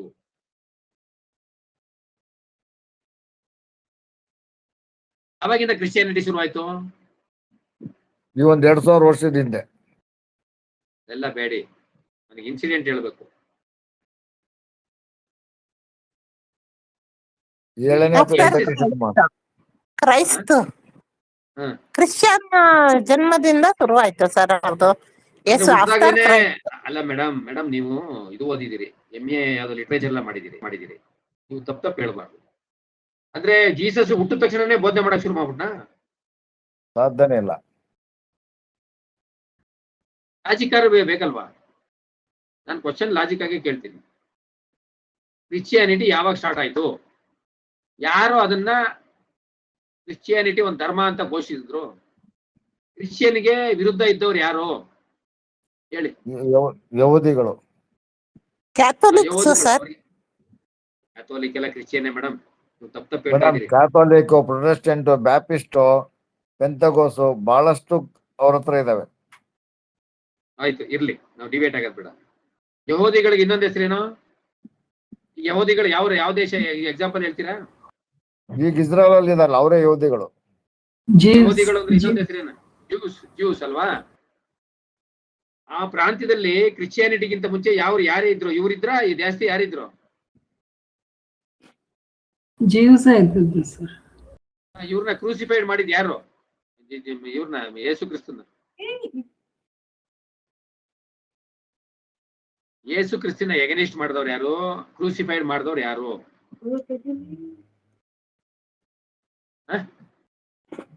ಕ್ರಿಶ್ಚಿಯಾನಿಟಿ ಅವ್ರು ಮಾಡಿದ್ರ? ಯಹೂದಿಗಳು ಮಾಡಿದ್ರು ಸರ್. ಮತ್ತೆ ಅವಾಗ ಕ್ರಿಶ್ಚಿಯನ್ ಧರ್ಮ ಎಲ್ಲಿತ್ತು? ಆ ಧರ್ಮ ಇದ್ದಿದ್ರೆ ಬಿಡ್ತಿರ್ಲಿಲ್ಲ ಅವನ್ನ ಇದು ಮಾಡಕ್ಕೆ. ಜೀಸಸ್ ಕೃಷ್ಣ ಈ ಜ್ಯೂಸ್ಗಳು ಅಂದ್ರೆ ಯಹೂದಿಗಳು ಯಾವಾಗ ಕ್ರೂಸಿಫೈ ಮಾಡಿದ್ರು, ಬಹಳ ಚಿತ್ರಹಿಂಸೆ ಕೊಟ್ಟು ಸಾಯಿಸಿದ್ರು. ಅವಾಗ ಎಲ್ಲ ಇದ್ದವ್ರ ಜನಗಳ, ಅದಕ್ಕಿಂತ ಮುಂಚೆ ಯಾರ್ದು ಮ್ಯೂಟ್ ಮಾಡ್ಕೊಳ್ಳಿ, ಎಲ್ಲ ಇದು ಬರ್ತಾ ಇದೆ ಸೌಂಡ್. ಅಲ್ಲಿ ದಿನ by birth Jesus Christ is very soft person, good person, no doubt is a good person. ನಮ್ ಸಾಯಿಬಾಬಾನು ಗುಡ್ ಪರ್ಸನ್. ಇನ್ಯಾರು ಅಂತಾರೆ ಇಲ್ಲಿ ಹಿಮಾಲಯದಿಂದ ಹೋಗಿದ್ದು ಜೀಸಸ್ ಕ್ರಿಸ್ಟ್ ಅಂತಾರೆ, ಅದು ಬೇರೆ ಒಂದು ಕತೆ ಇದೆ. ಅದಕ್ಕೆ ಅದೇನೋ ಜಸ್ಟಿಫಿಕೇಶನ್ ಕೊಟ್ಕೊಂಡು ಯಾವಾಗ ಈ ರೀತಿ ತುಂಬಾ ಎಲ್ಲರಿಗೂ ಒಂಥರ ಲವಬಲ್ ಪರ್ಸನ್ ಇದ್ದ, ಯಾವಾಗ ಇಷ್ಟೊಂದು ಚಿತ್ರಹಿಂಸೆ ಕೊಟ್ರು, ನೀವೇನ್ ಮಾಡಿದ್ರು ಸಹಿಸ್ಕೊತಿದ್ದ, ಏನ್ ಮಾಡಿದ್ರು ಸಹಿಸ್ಕೊತಿದ್ದ. ಎಲ್ಲ ಆ ಕಡೆ ತಿರ್ಕೊಂಡು ಅವ್ರು ಹೇಳದ್ನೇ ಫಾಲೋ ಮಾಡಕ್ ಶುರು ಮಾಡ್ಬಿಟ್ಟು ಕ್ರೂಸಿಫೈ ಮಾಡಿ ಇವನು ಹಿಂಗಾದ್ರೆ ನಮ್ದವ್ರನ್ನೆಲ್ಲ ಕನ್ವರ್ಟ್ ಮಾಡ್ಬಿಡ್ತಾರೆ ಅಂತ ಇವ್ರು ಉರಿ. ಈ ಉರಿಗೆ ಏನ್ ಮಾಡಿದ್ರು ಅವನ್ನ ಸಾಯಿಸೇ ಬಿಡೋಣ ಅಂತ ಚಿತ್ರಹಿಂಸೆ ಕೊಟ್ಟು ಸಾಯಿಸಿದ್ರು. ನೀವು ಇದನ್ನ ಅವ್ನ್ ಫಾಲೋ ಮಾಡಿದ್ರೆ ಹಿಂಗಾಯ್ತಂತ. ಅದು ಇನ್ನೂ ಜಾಸ್ತಿ ಆಗೋಯ್ತು. ಅವನನ್ನೇ ಇಷ್ಟಪಡಕ್ ಶುರು ಮಾಡ್ಬಿಟ್ರು. ಪ್ರಪಂಚ ನಡೆಯೋದೇ ಹೆಂಗೆ? ನೀವು ಒಂದು ರೋಡಲ್ಲಿ ಗಲಾಟೆ ಮಾಡ್ಬೇಕಾದ್ರೆ ವೀಕ್ ಆಗಿರೋನ್ ಹಿಡ್ಕೊಂಡು ಹೊಡಿತಿದ್ರೆ ಜನ ವೀಕ್ ಆಗಿರೋನ್ ಮೇಲೆ ಕರುಣೆ ಪಡ್ತಾರೆ ಹೊರತು ನಿಮ್ ಮೇಲಲ್ಲ. ಸ್ಟ್ರಾಂಗ್ ಆಗಿರೋನ್ ಪರ ನ್ಯಾಯ ಇದ್ರುವೆ ಅವನ ಮೇಲೆ ಕರುಣೆ ಪಡಲ್ಲ. ಇರ್ಲಿ, ಅಲ್ಲಿ ಜೀಸಸ್ದೇ ಕಡೆನೆ ಇತ್ತು ನ್ಯಾಯ ಅಂತ ಅನ್ಕೊಳ್ಳೋಣ. ಎಂಟೈರ್ ಪಾಪ್ಯುಲೇಷನ್ ಅಲ್ಲಿ ಅವಾಗ ಇದ್ದಿದ್ದೇ ಕಡಿಮೆ ಪಾಪ್ಯುಲೇಷನ್, ಎಲ್ಲರೂ ಜೀಸಸ್ ವಿಚಾರನೇ ಇಷ್ಟಪಡಕ್ ಶುರು ಮಾಡು, ಫಾಲೋ ಮಾಡಕ್ ಶುರು ಮಾಡ್ಬಿಟ್ಟು. ಇದೇ ಜ್ಯೂಸ್ ಯಹೂದಿಗಳು ಕ್ರಿಶ್ಚಿಯಾನಿಟಿನೇ ಅಫಿಷಿಯಲ್ ಧರ್ಮ ಅಂತ ಡಿಕ್ಲೇರ್ ಮಾಡ್ಬಿಟ್ರು. ಯಾಕೆ? ಇಲ್ಲ ಅಂದ್ರೆ ನಾವು ಉಳಿಯಲ್ಲ ಅಂತ. ಗೊತ್ತಾಯ್ತು ನಿಮ್ಗೆ ಯಾರಿಗಾದ್ರು? ಗೊತ್ತಿಲ್ವಾ?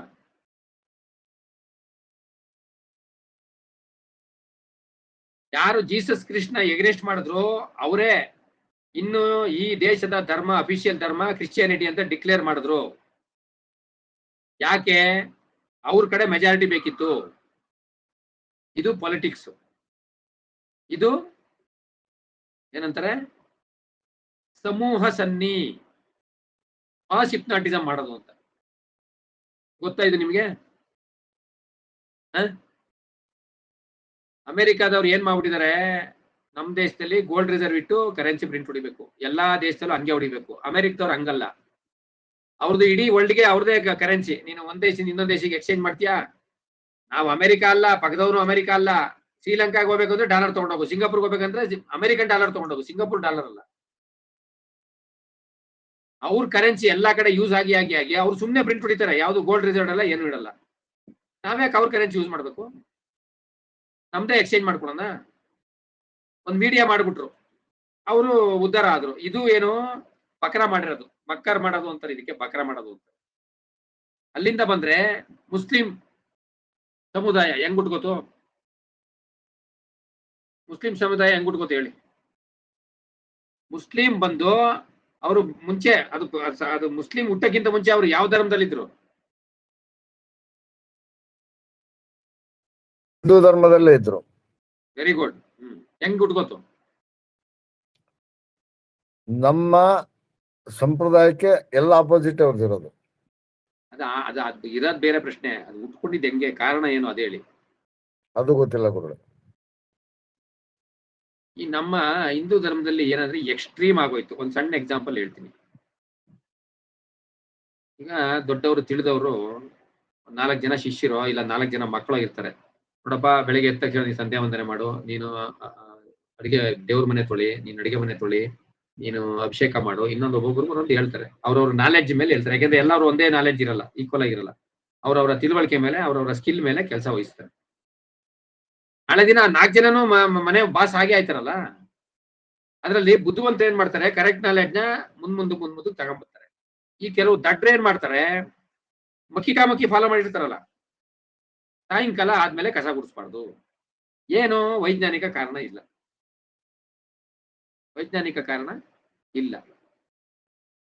ದೀಪನ ಉರ್ಬಿ ಆಫ್ ಮಾಡಬಾರ್ದು. ನಂದಿಸ್ಬಾರ್ದು, ವೈಜ್ಞಾನಿಕ ಕಾರಣ ಇಲ್ಲ. ಯಾಕೆ ಅದಕ್ಕೆ ಕಾರಣ, ವೈಜ್ಞಾನಿಕ ಕಾರಣ ಕೊಟ್ರೆ ಸರಿ, ಅವ್ರು ಹೇಳವ್ರೆ ನಾವು ಫಾಲೋ ಮಾಡಷ್ಟೇ. ಇದೇ ರೀತಿ ಮೂರ್ತಿ ಪೂಜೆ ಶುರುವಾಗೋಯ್ತು. ಮೂರ್ತಿ ಮೂರ್ತಿ ಮೂರ್ತಿ ನನ್ನ ಮೂರ್ತಿ ಗ್ರೇಟು, ನನ್ನ ಮೂರ್ತಿ ಗ್ರೇಟು, ನನ್ನ ದೇವ್ರ ಗ್ರೇಟು, ನನ್ನ ದೇವ್ರ ಗ್ರೇಟು ಅಂತ ವಿಪರೀತ ಆಗಿ ಬಡ್ದಾಡ್ಕೊಂಡು ಪ್ರಾಣ ಹೋಗೋವರೆಗೆ ಹೊಡೆದಾಡ್ಕೊಂಡ್ರು. ಗೊತ್ತಾಯ್ತು ನಿಮ್ಗೆ? ಸರ್ ಕಮಲ್ ಹಾಸನ್ದು ದಶಾವತಾರ ಫಿಲಂ ನೋಡಿದ್ದೀರಾ? ನೋಡಿದ್ದೀನಿ ಸರ್, ನೋಡಿದ್ದೀನಿ ನಾನು. ಅದರಲ್ಲಿ ಚೋಳರ ದೊರೆ ಅವನು ಇದು ಮಾಡ್ಬಿಡ್ತಾನಲ್ಲ ಸರ್, ಅದು ಶೈವ ಧರ್ಮಕ್ಕೂ ಮತ್ತು ವೈಷ್ಣವ ಧರ್ಮಕ್ಕೂ ಇದು ಬಂದು ಗಲಾಟೆ ಆಗಿ ಅವನನ್ನ ಕಮಲಾ ಹಾಸನನ್ನ ಸಮುದ್ರದಲ್ಲಿ ಹಾಕಿ ಸಾಯಿಸ್ಬಿಡ್ತಾರೆ ಸರ್. ಏನದ ಅರ್ಥ? ಆ ಫಿಲಂ ಅಲ್ಲಿ ಏನ್ ಅರ್ಥ ಆಯ್ತು ಎಲ್ಲರಿಗೂ? ನೋಡ್ಬೇಕು ಇವೆಲ್ಲ ಫಿಲಂ ನೋಡಲ್ಲ ನೀವೆಲ್ಲ. ನಮ್ಮ ದೇಶದಲ್ಲಿ ಹಿಂದೂ ಮುಸ್ಲಿಂ ಅಲ್ಲ, ನಮ್ಮ ಈ ಪ್ರಪಂಚದಲ್ಲಿ, ಅದರಲ್ಲೂ ನಮ್ಮ ದೇಶದಲ್ಲಿ ಹಿಂದೂ ಮುಸ್ಲಿಂ ಗಲಾಟೆಗಿಂತ ವೈಷ್ಣವೈಟ್ಸ್ಗೂ ಶೈವೈಟ್ಸ್ಗೂ ತುಂಬಾ ದೊಡ್ಡ ಗಲಾಟೆ ಆಗಿದೆ. ಇದು ಯಾರಿಗಾರ ಗೊತ್ತಾ? ಗೊತ್ತು ಸರ್, ಅದೇ ಚೋಳರ ಕಾಲದಲ್ಲಿ ಜಾಸ್ತಿ ಆಯ್ತು. ಬೇಡ, ಚೋಳರ ಕಾಲ ಬಿಡಿ. ಚೋಳರ ಕಾಲದಲ್ಲಿ ಆಮೇಲೆ ವಿಷ್ಣು ಟೆಂಪಲ್ ಕಟ್ಟಿದ್ದಾರೆ. ಈಗ ಹಂಪಿಯಲ್ಲಿ ಯಾವ್ಯಾವ ದೇವ್ರು ಹೊಡೆದಾಕವ್ರೆ? ಉಗ್ರ ನರಸಿಂಹ, ಕಡ್ಲೆಕಾಳು ಗಣೇಶ ಇವನ್ನೆಲ್ಲ ಹೊಡೆದು ಹಾಕಿದ್ದಾರೆ ಸರ್. ವಿರೂಪಾಕ್ಷ ದೇವಸ್ಥಾನಕ್ಕೆ ಯಾಕೆ ಏನು ಮಾಡಿಲ್ಲ?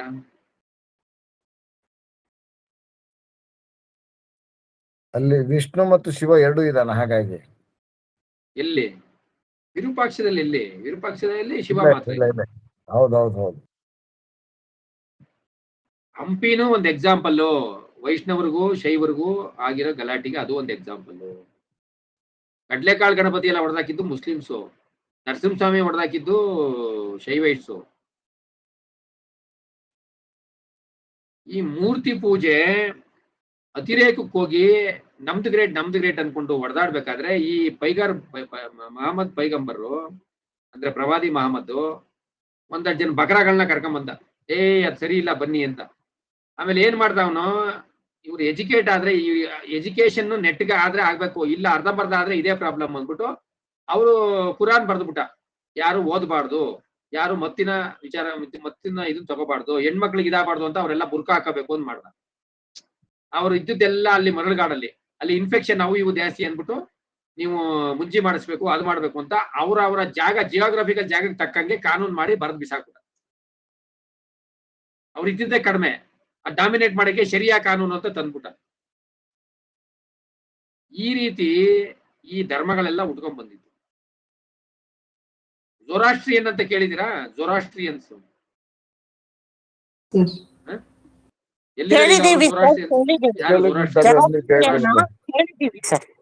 ಯಾರವ್ರು? ಈಗೇನ್ ಇರಾನ್ ಇದೆಯಲ್ಲ, ಅವರೆಲ್ಲ ಜೊರಾಸ್ಟ್ರಿಯನ್ ಇದ್ರು, ಎಲ್ಲ ಕನ್ವರ್ಟ್ ಆಗ್ಬಿಟ್ರು ಮುಸ್ಲಿಮ್ಗೆ. ಕಂದಹಾರ್ ಎಲ್ಲಿದೆ? ಅಫ್ಘಾನಿಸ್ತಾನ್. ಅಫ್ಘಾನಿಸ್ತಾನ್ ಇಂದ ನಾವು ಹೆಣ್ ತಗೊಂಬಂದು ಮಹಾಭಾರತದಲ್ಲಿ. ಯಾರದು?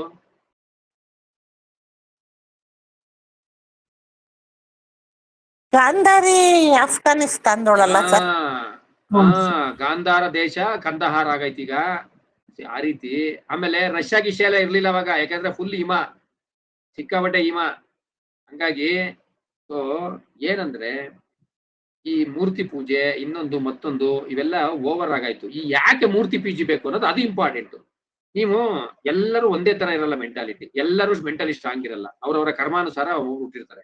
ಕೆಲವರಿಗೆ ಇಮ್ಯಾಜಿನೇಷನ್ ಪವರ್ ಇರ್ತದೆ, ಅವರಿಗೆ ಏನು ಏನೇನು ಬೇಕಿಲ್ಲ. ಅವರು ಭಗವಂತ ಅಂದ್ರೆ ಅವ್ರದೇ ಒಂದು ಕಾನ್ಸೆಪ್ಟ್ ಇರ್ತದೆ, ಅವರು ಒಂದು ದಿವ್ಯ ಶಕ್ತಿ ಅಂತ ನೆನ್ಸ್ಕೊಂಡು ಪೂಜೆ ಮಾಡ್ತಾರೋ, ಒಂದು ಭಕ್ತಿ ಸಮರ್ಪಣೆ ಮಾಡ್ತಾರೋ, ಶ್ರದ್ಧೆ ತೋರಿಸ್ತಾರೋ, ನಂಬಿಕೆ ತೋರಿಸ್ತಾರೋ, ಓಕೆ. ಈ ವೀಕ್ ಮೈಂಡೆಡ್ ಅವ್ರಿಗೆ, ವೀಕ್ ಆಗಿರೋರಿಗೆ ನೀವು ಒಂದು ತೋರಿಸ್ಬೇಕು. ಅವ್ರಿಗೆ ಇಮ್ಯಾಜಿನೇಷನ್ ಮಾಡ್ಕೊಳಕ್ಕಾಗಲ್ಲ ಜಾಸ್ತಿ. ಇವತ್ತು ನೋಡಪ್ಪ, ನೋಡಿ ಇದು ಗಣೇಶ ಪೂಜೆ ಮಾಡೋ, ಗಣೇಶ ಹಿಂಗೈತೆ, ಆನೆ ಸೊಂಡ್ಲು, ಈ ತರ ಆನೆ ಮುಖ, ಹೊಟ್ಟೆ ತಪ್ಪ, ಹಿಂಗೆ ಲಾಡು ಹಿಡ್ಕೊಂಡೈತೆ, ಆ ಶಿವ ಹಿಂಗೈತ್ ನೋಡು, ವಿಷ್ಣು ಹಿಂಗೈತ್ ನೋಡು, ಲಕ್ಷ್ಮಿ ಹಿಂಗೈತ್ ನೋಡು ಅಂತ ಅವ್ರಿಗೆ ಹೇಳ್ಕೊಡ್ಬೇಕು. ಇದ್ರಲ್ಲಿ ಬೇರೆ ಇನ್ನೊಂದ್ ಬೇರೆ ಶುರುವಾಗಿತ್ತು, ಏನು ದೇವಿ ಆರಾಧಕರು, ಶಕ್ತಿ ಆರಾಧಕರು, ಅದು ಬೇರೆ ಸೆಪರೇಟು. ಇನ್ನು ಪುರುಷ ದೇವರ ಆರಾಧಕರು ಬೇರೆ, ಸ್ತ್ರೀ ದೇವರ ಆರಾಧಕರು ಬೇರೆ. ಈ ತರ ವಿಚಿತ್ರ ಆರಾಧನೆಗಳೆಲ್ಲ ಆಗ್ಬಿಟ್ಟೈತೆ, ಆಯ್ತಾ? ಆದ್ರೆ ಅಲ್ಟಿಮೇಟ್ಲಿ ಈಗ ಜೆನ್ಜಿ ಏನಂತೀವಿ, ಅವ್ರು ದೇವ್ರನ್ನೇ ನಂಬಲ್ಲ ಅಂದ್ರೆ ಅವ್ರು ಅಟ್ಲೀಸ್ಟ್ ಪರವಾಗಿಲ್ಲ, ಯೂನಿವರ್ಸಲ್ ಏನೋ ಎನರ್ಜಿ ಇದೆ ಅದನ್ನ ನಂಬ್ಕೊಳ್ಳೋಣ ಅಂತ ಒಳ್ಳೆ ದಾರಿಲಿ ಹೋಯ್ತಾವ್ರು. ಈ ರೀತಿ ಒಂದು ಯಾವ್ದು ಸುಮ್ನೆ ಬರ್ಲಿಲ್ಲ, ಮೂರ್ತಿ ಆರಾಧನೆ ಬಂದಿದ್ದು ಒಂದು ಒಳ್ಳೆ ಕಾನ್ಸೆಪ್ಟ್ ಗೆ. ಯಾಕೆಂದ್ರೆ ಎಲ್ಲರಿಗೂ ಇಮ್ಯಾಜಿನೇಷನ್ ಮಾಡ್ಕೊಳಕ್ಕಾಗಲ್ಲ, ಎಲ್ಲರೂ ಧ್ಯಾನ ಮಾಡಕ್ಕಾಗಲ್ಲ ತುಂಬಾ ಹೊತ್ತು.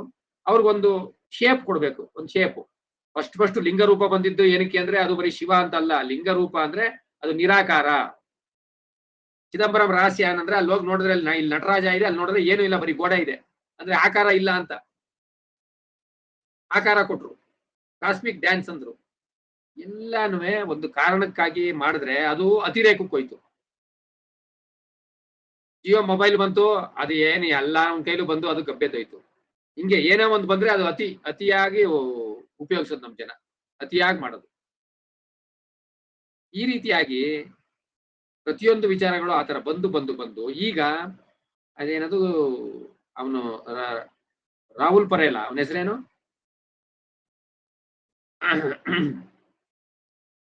ಇದ್ರಲ್ಲಿ ಮಾಡಿದನಲ್ಲ, ಓ ಮೈ ಗಾಡ್ ಫಸ್ಟ್ ಅಲ್ಲಿ ಮಾಡಿದನಲ್ಲ, ಏನವನು ಪರೇಶ್ ರಾಹುಲ್ ತಾನೆ? ಹಾ ಸರ್, ಪರೇಶ್ ರಾಹುಲ್ ಅವನು ಕರೆಕ್ಟ್ ಆಗಿ ನ್ಯಾಯಕ್ಕೆ ಹೋರಾಡ್ತಾನೆ. ಅವನು ನ್ಯಾಯಕ್ಕೆ ಹೋರಾಡ್ಬೇಕಾದ್ರೆ ಏನ್ ಮಾಡ್ತಾರೆ, ಅವನ್ನೇ ಸಾಯಿಸ್ಬಿಡೋಣ ಅಂತ ಈ ಕ್ರಿಮಿನಲ್ ಗ್ಯಾಂಗ್ ಇರ್ತಾರೆ. ಅವ್ರೇನ್ ಮಾಡ್ಬಿಟ್ರೆ ಸಾಯಿಸ್ಬಿಡ ಅವನ ದೇವ್ರು ಮಾಡ್ಬಿಡೋದು. ಅವಾಗ ಅವನನ್ನ ಸಾಯಿಸ್ದಂಗೂ ಆಗುತ್ತೆ, ಅಂದ್ರೆ ನಾಶ ಮಾಡ್ದಂಗೂ ಆಗುತ್ತೆ. ಅವನ ಎಗನಿಸ್ಟ್ ವ್ಯಕ್ತಿನ ಅವನ ದೇವ್ರು ಮಾಡ್ಬಿಟ್ರೆ ದುಡ್ಡು ಬರ್ತದೆ. ಒಂದೇ ಕಲ್ಲಲ್ಲಿ 2 ಅಕ್ಕಿ ಹೊಡೆದಂಗೆ. ಅದನ್ನೇ ತೋರಿಸಿರೋದು. ಈ ತರ ಹಿಂದಿನ ಕಾಲದಲ್ಲಿ ತುಂಬಾ ಆಗಿದೆ. ಕ್ರಿಶ್ಚಿಯನ್ ಅವನು ಯೇಸು ಕ್ರಿಸ್ತನ್ ಸಾಯಿಸ್ಬಿಟ್ಟು ದೇವ್ರು ಮಾಡ್ಬಿಟ್ರು. ಇದೇ ಸ್ಟೋರಿ, ಅದು ಆ ಫಿಲಂ ಸ್ಟೋರಿ ಇದೆ. ಮ್ಯಾಚ್ ಆಗುತ್ತಾ ಆಗಲ್ವಾ? ಮತ್ತೆ ನೀವು ಸಾಯಿಸ್ಬಿಟ್ರೆ, ಸಾಯಿಸಕ್ಕಿಂತ ಮುಂಚೆ ಹಂಗೆ ಮಾಡ್ಬೋದಿತ್ತು ದೇವ್ರವ್ರನ್ನ. ಸಾಯಿಸಾದ್ಮೇಲೆ ದೇವ್ರು ಮಾಡ್ಬಿಟ್ರು. ಇವತ್ತು ಅವ್ರು ಏನು ಕನ್ವರ್ಟ್ ಮಾಡೋ ಲೆವೆಲ್ ಏನು, ಅಯ್ಯೋ ಅವ್ರು ಹೇಳೋದೇನು, ಅಯ್ಯೋ ಹಿಂಗೆ. ಹಾಗಾಗಿ ನಾನು ಹೇಳೋದು, ನೀವು ಭಕ್ತಿ ಮಾಡಿ, ಪೂಜೆ ಮಾಡಿ, ಆದ್ರೆ ಮೂಲ ಶಕ್ತಿನ ಮರಿಬೇಡಿ. ನಾನು ಹೇಳೋದು ಅದು ನೀವು ಯಾವ ತರದಲ್ಲ ನೋಡ್ಕೊಳ್ಳಿ, ಮೂಲ ಶಕ್ತಿನ ಮರಿಬೇಡಿ. ಮೂಲ ಶಕ್ತಿನೇ ಬಿಟ್ಬಿಟ್ಟು ನೀವು ಆಮೇಲೆ ಬ್ರಾಂಚ್ ಆಗಿರೋದು ಬಂದಿರೋದನ್ನ ನೀವು ಮಾಡಿದ್ರೆ ಹೆಂಗೆ? ಹೌದಾ ಇಲ್ವಾ ಹೇಳಿ? ಮೂಲ ಶಕ್ತಿ ಮುಖ್ಯ ಇದೆಯಾ ಇಲ್ವಾ? ನೀವು ಮೂಲ ಶಕ್ತಿನ ಯಾವ್ದನ್ನ ಅಂತ ನಾವು ಗಣನೆ ಮಾಡ್ಬೇಕು? ಮೂಲ ಶಕ್ತಿ ಯಾವ್ದು ಸರ್? ಇಡೀ ವಿಶ್ವನೇ ಒಂದು ಶಕ್ತಿ, ಅದೇ ಮೂಲ ಶಕ್ತಿ. ನೀವು ಸ್ಪೆಸಿಫಿಕ್ ಆಗಿ ನನಗೆ ಹಿಂಗೆ ಇರ್ಬೇಕು ಶೇಪು. ಆಮೇಲೆ ಇನ್ನೊಂದು ಬರ್ತದೆ, ಒಂದು ನ್ಯೂರೋ ಲಿಂಗ್ವಿಸ್ಟಿಕ್ ಪ್ರೋಗ್ರಾಮಿಂಗ್ ಅಂತ ಒಂದು ಸಬ್ಜೆಕ್ಟ್ ಬರ್ತದೆ. ಅದು ಏನ್ ಹೇಳ್ತದೆ ಗೊತ್ತಾ? ಅದು ನೀವು ಯಾವ ವಾತಾವರಣದಲ್ಲಿ, ಯಾವ ಎನ್ವೈರನ್ಮೆಂಟ್ ಅಲ್ಲಿ ನೀವು ಬೆಳೆದಿರ್ತೀರಾ, ಆಮೇಲೆ ಯಾವ ಬಿಲೀಫ್ ಸಿಸ್ಟಮ್ ಅಲ್ಲಿ ನೀವು ಬೆಳ್ಕ ಬಂದಿರ್ತೀರಾ, ಅದು ಅಷ್ಟು ಸುಲಭವಾಗಿ ಬದಲಾಯಿಸಕ್ಕಾಗಲ್ಲ ಅಂತ. ಅಷ್ಟು ಸುಲಭವಾಗಿ ಬದಲಾಯಿಸಕ್ಕಾಗಲ್ಲ. ಬಲಗಡೆ ಎದೊಳ್ಬೇಕು ಬೆಳಗ್ಗೆ ಹೊತ್ತು ಅಂದ್ರೆ ಬಲಗಡೆನೆ ಎದೊಳ್ಬೇಕು. ಬೈ ಮಿಸ್ ಒಂದಿನ ಅವನು ಎಡಗಡೆಗೆ ಎದ್ಬಿಟ್ರೆ ಬೈ ಮಿಸ್, ಅವತ್ತು ಅವನಿಗೆ ಮೂಡೆ ಆಫ್ ಆಗ್ಬಿಡ್ತದೆ. ಬಲಗಡೆಗೆ ಎದೊಳ್ಳೋದು ಆರೋಗ್ಯಕ್ಕೆ, ಹಾರ್ಟ್ಗೆ ಒಳ್ಳೇದು ಅಂತ ಅಷ್ಟೇ. ಬಲಗಡೆ ಎದ್ರೆ ಒಳ್ಳೇದಾಯ್ತದೆ, ಎಡಗಡೆ ಎದ್ರೆ ಕೆಟ್ಟದಾಯ್ತದೆ ಅನ್ನೋದೆಲ್ಲ ಸುಳ್ಳು. ಅರ್ಥ ಮಾಡ್ಕೊಳ್ಳಿ. ಒಂದಿನ ಎಡಗಡೆಗೆ ಎದ್ಬಿಟ್ರೆ ಏನಾಗಲ್ಲ, ಬಟ್ ದಿನ ಎಡಗಡೆಗೆ ಎದ್ರೆ ಆರೋಗ್ಯ ಕೆಡ್ತದೆ. ಮತ್ತೆ ಈ ಕೆಲವರು ಇದೇ ಹೇಳ್ತಾರೆ, ಈ ವಾಸ್ತುನ ಹೇಳ್ತಾರೆ, ನಿಮ್ ಮನೆಯಲ್ಲಿ ನೀರು ಸೋರ್ತಾ ಇದ್ರೆ ನಿಮ್ ದುಡ್ಡು ಹಂಗೆ ಹೋಯ್ತದೆ ಅಂತ. ಹೆಂಗ್ರಿ ಇದು ಕಾನ್ಸೆಪ್ಟ್ ಹೇಳ್ರ? ನಮ್ಮ ವಾಸ್ತು ಎಕ್ಸ್ಪರ್ಟ್ ಗಳು ಮಾತಾಡ್ಬೇಕು. ಯಾರು? Paramesh and other Mallikarjun. ಅವರು ಮೇಡಮ್ ಇದ್ರಲ್ಲ ಸರ್, ಶಾಂತಾ ಮೇಡಮ್ ಇವತ್ತು ಕ್ಲಾಸ್ ಮಾಡಿದ್ರಲ್ಲ, ಅವರು ಇದನ್ನ ಹೇಳಿದ್ರು ಸರ್. ನಲ್ಲಿಯಲ್ಲಿ ನೀರ್ ಇದಾಗ್ತಾ ಇದ್ರೆ ವೆಲ್ತ್ ಹಾಳಾಗತ್ತೆ ಅಂತ. ಅದನ್ನು ಅಡಿಗೆ ಮನೆ ಶುದ್ಧವಾಗಿರ್ಬೇಕು, ಅದನ್ನೆಲ್ಲ ಹೇಳಿದ್ರು ಸರ್. ಅಡಿಗೆ ಮನೆ ಶುದ್ಧವಾಗಿರ್ಬೇಕು ಅಂದ್ರೆ, ಅಡಿಗೆ ಮನೆ ಶುದ್ಧ ಇಲ್ಲ ಅಂದ್ರೆ ಹೆಂಗ್ ದುಡ್ಡು ಹೋಗ್ಬಿಡ್ತದೆ ಹೇಳಿ? ಇನ್ ಕೆಲವ್ರು ಹೇಳಿದ್ರೆ, ನಾನು ಅದು ಕೇಳಿದೀನಿ, ಹೇಳ್ತೀನಿ. ಬಾಕ್ಲ ಮೇಲೆ ಬಟ್ಟೆ ಹಾಕ್ಬೇಡಿ ದರಿದ್ರ ಬರ್ತದೆ ಅಂತ. ಅದ್ ಹೆಂಗ್ ಬರ್ತದೆ? ಬಾಕ್ಲ ಮೇಲೆ ಬಟ್ಟೆ ಹಾಕ್ಬಿಟ್ರೆ ದರಿದ್ರಕ್ಕೂ ಅದಕ್ಕೆ ಹೆಂಗ್ ಸಂಬಂಧ?